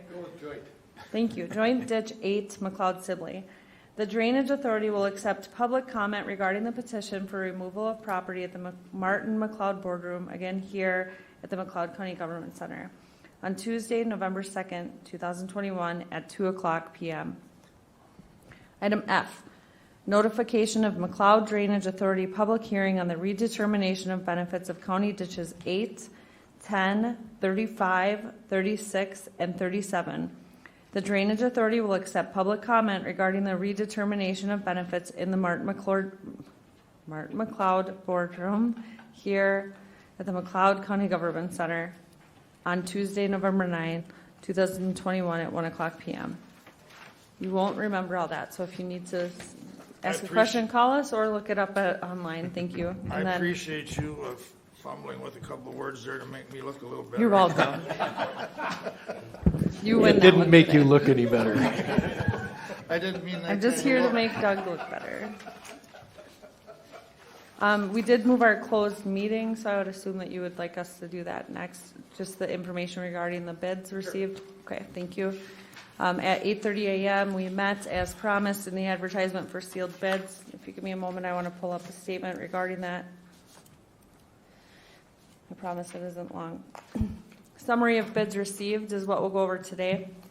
Property IDs 220604690, 220605130, and 220605140 were posted for sale together, totaling 1.73 acres, and we closed the bids. They were due on October 18th, 2021 at 12:00 p.m. The advertisement for bids ended and the closed bids have been opened. As stated in the advertisement for bids, public notice on October 19th after 8:30 a.m. The minimum bid of $310,000 was published in the advertisement for bids along with other requirements, and the summary of bids received is as follows. Bid number 1 received October 11th, 2021 at 9:30 a.m. from the Overland Group LLC, represented by Jonathan Weimer and Sid Altman. Offer price of $310,000. Intended use not defined in purchase agreement. Commission request would be $5,000 to the buyer's broker, which is Upland Group. Terms would be seller can remove any structures, contents on property prior to closing. Additional info, it's a likely retail site that's confidential at this time, which is very normal, until they would get the site and then work that out with the retailer, according to what they told me when I asked for more information. They would plan to begin on their building and development project this spring and believe current renters could occupy the property until that time. We do have renters at one of the properties, and they hope to submit it for consideration of the retail project on November 17th with our approval. Bid number 2 was received October 18th, 2021 at 9:20 a.m. from KDK Enterprises LLC, represented by Kurt Kramer. The offer price being $76,000. Closing date not defined. Intended use, development of an upscale professional building. commissioner request was not applicable, and the terms were not clearly defined. Complete copies of those bids were received by the county board, or presented to the county board rather, and then they were given to the county attorney for review of purchase offer terms and conditions. And I believe, without any further info, that a response to the bidders is expected from our county board at the November 2nd, 2021 county board meeting. Thank you. Any questions? I do have a comment. I just hope, I see the press is no longer here, but I know they watch the programs, and I encourage the people that watch this and the press to get these things in the paper the best they can. I received a number of calls on people not knowing on some of the property that we have sold, and I'm a little disheartened because, believe me, you have a board that's working hard for McLeod County, and I'm working hard for the city of Glencoe to try and get some things in here. And I was lambasted pretty good that I didn't personally notify people that land was for sale, and I can't do it all.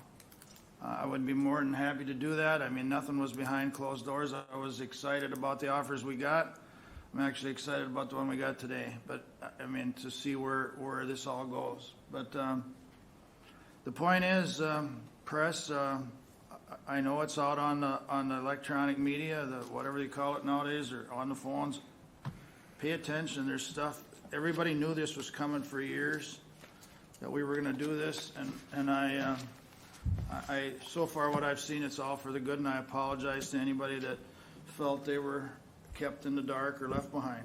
Mr. Chair, I just want to add that we have statutory requirements, and we have followed them for all of these property listings. We pay the McLeod County Chronicle to list these advertisement for bids because that's our official newspaper for 2021. We choose one every year. So even if everyone didn't know, it's available publicly. We also posted everything on our website, and there has not been any controversy over the listing that I just read the information about. You're talking about past listings. Thank you. All right, finish open forum. That was my open forum thing. Go ahead.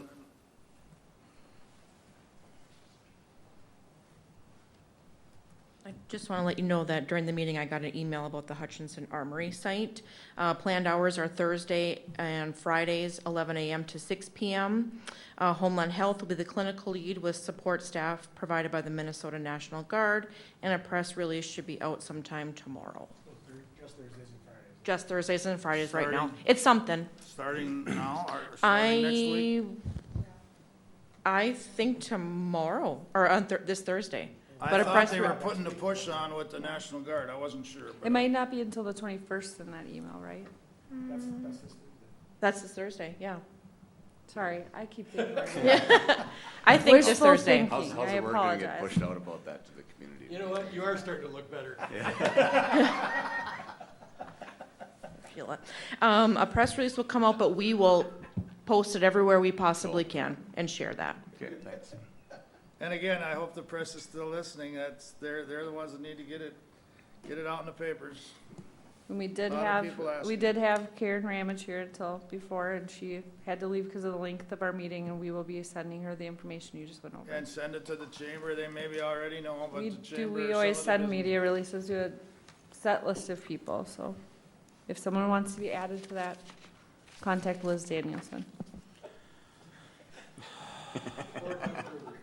Yeah, no more for me. I'll look for a motion to recess the county board meeting till November 2nd, 2021 at 9 a.m. here at the McLeod County Government Center, 520 Chandler Avenue North in Glencoe. So moved. Motion's been made by Commissioner Wright and seconded by Commissioner Nagel. All in favor say aye. Aye. Aye. Opposed. Motion carries. We are recessed. Give us a few minutes and yep. for the workshop. Let's see how fast we can move after that.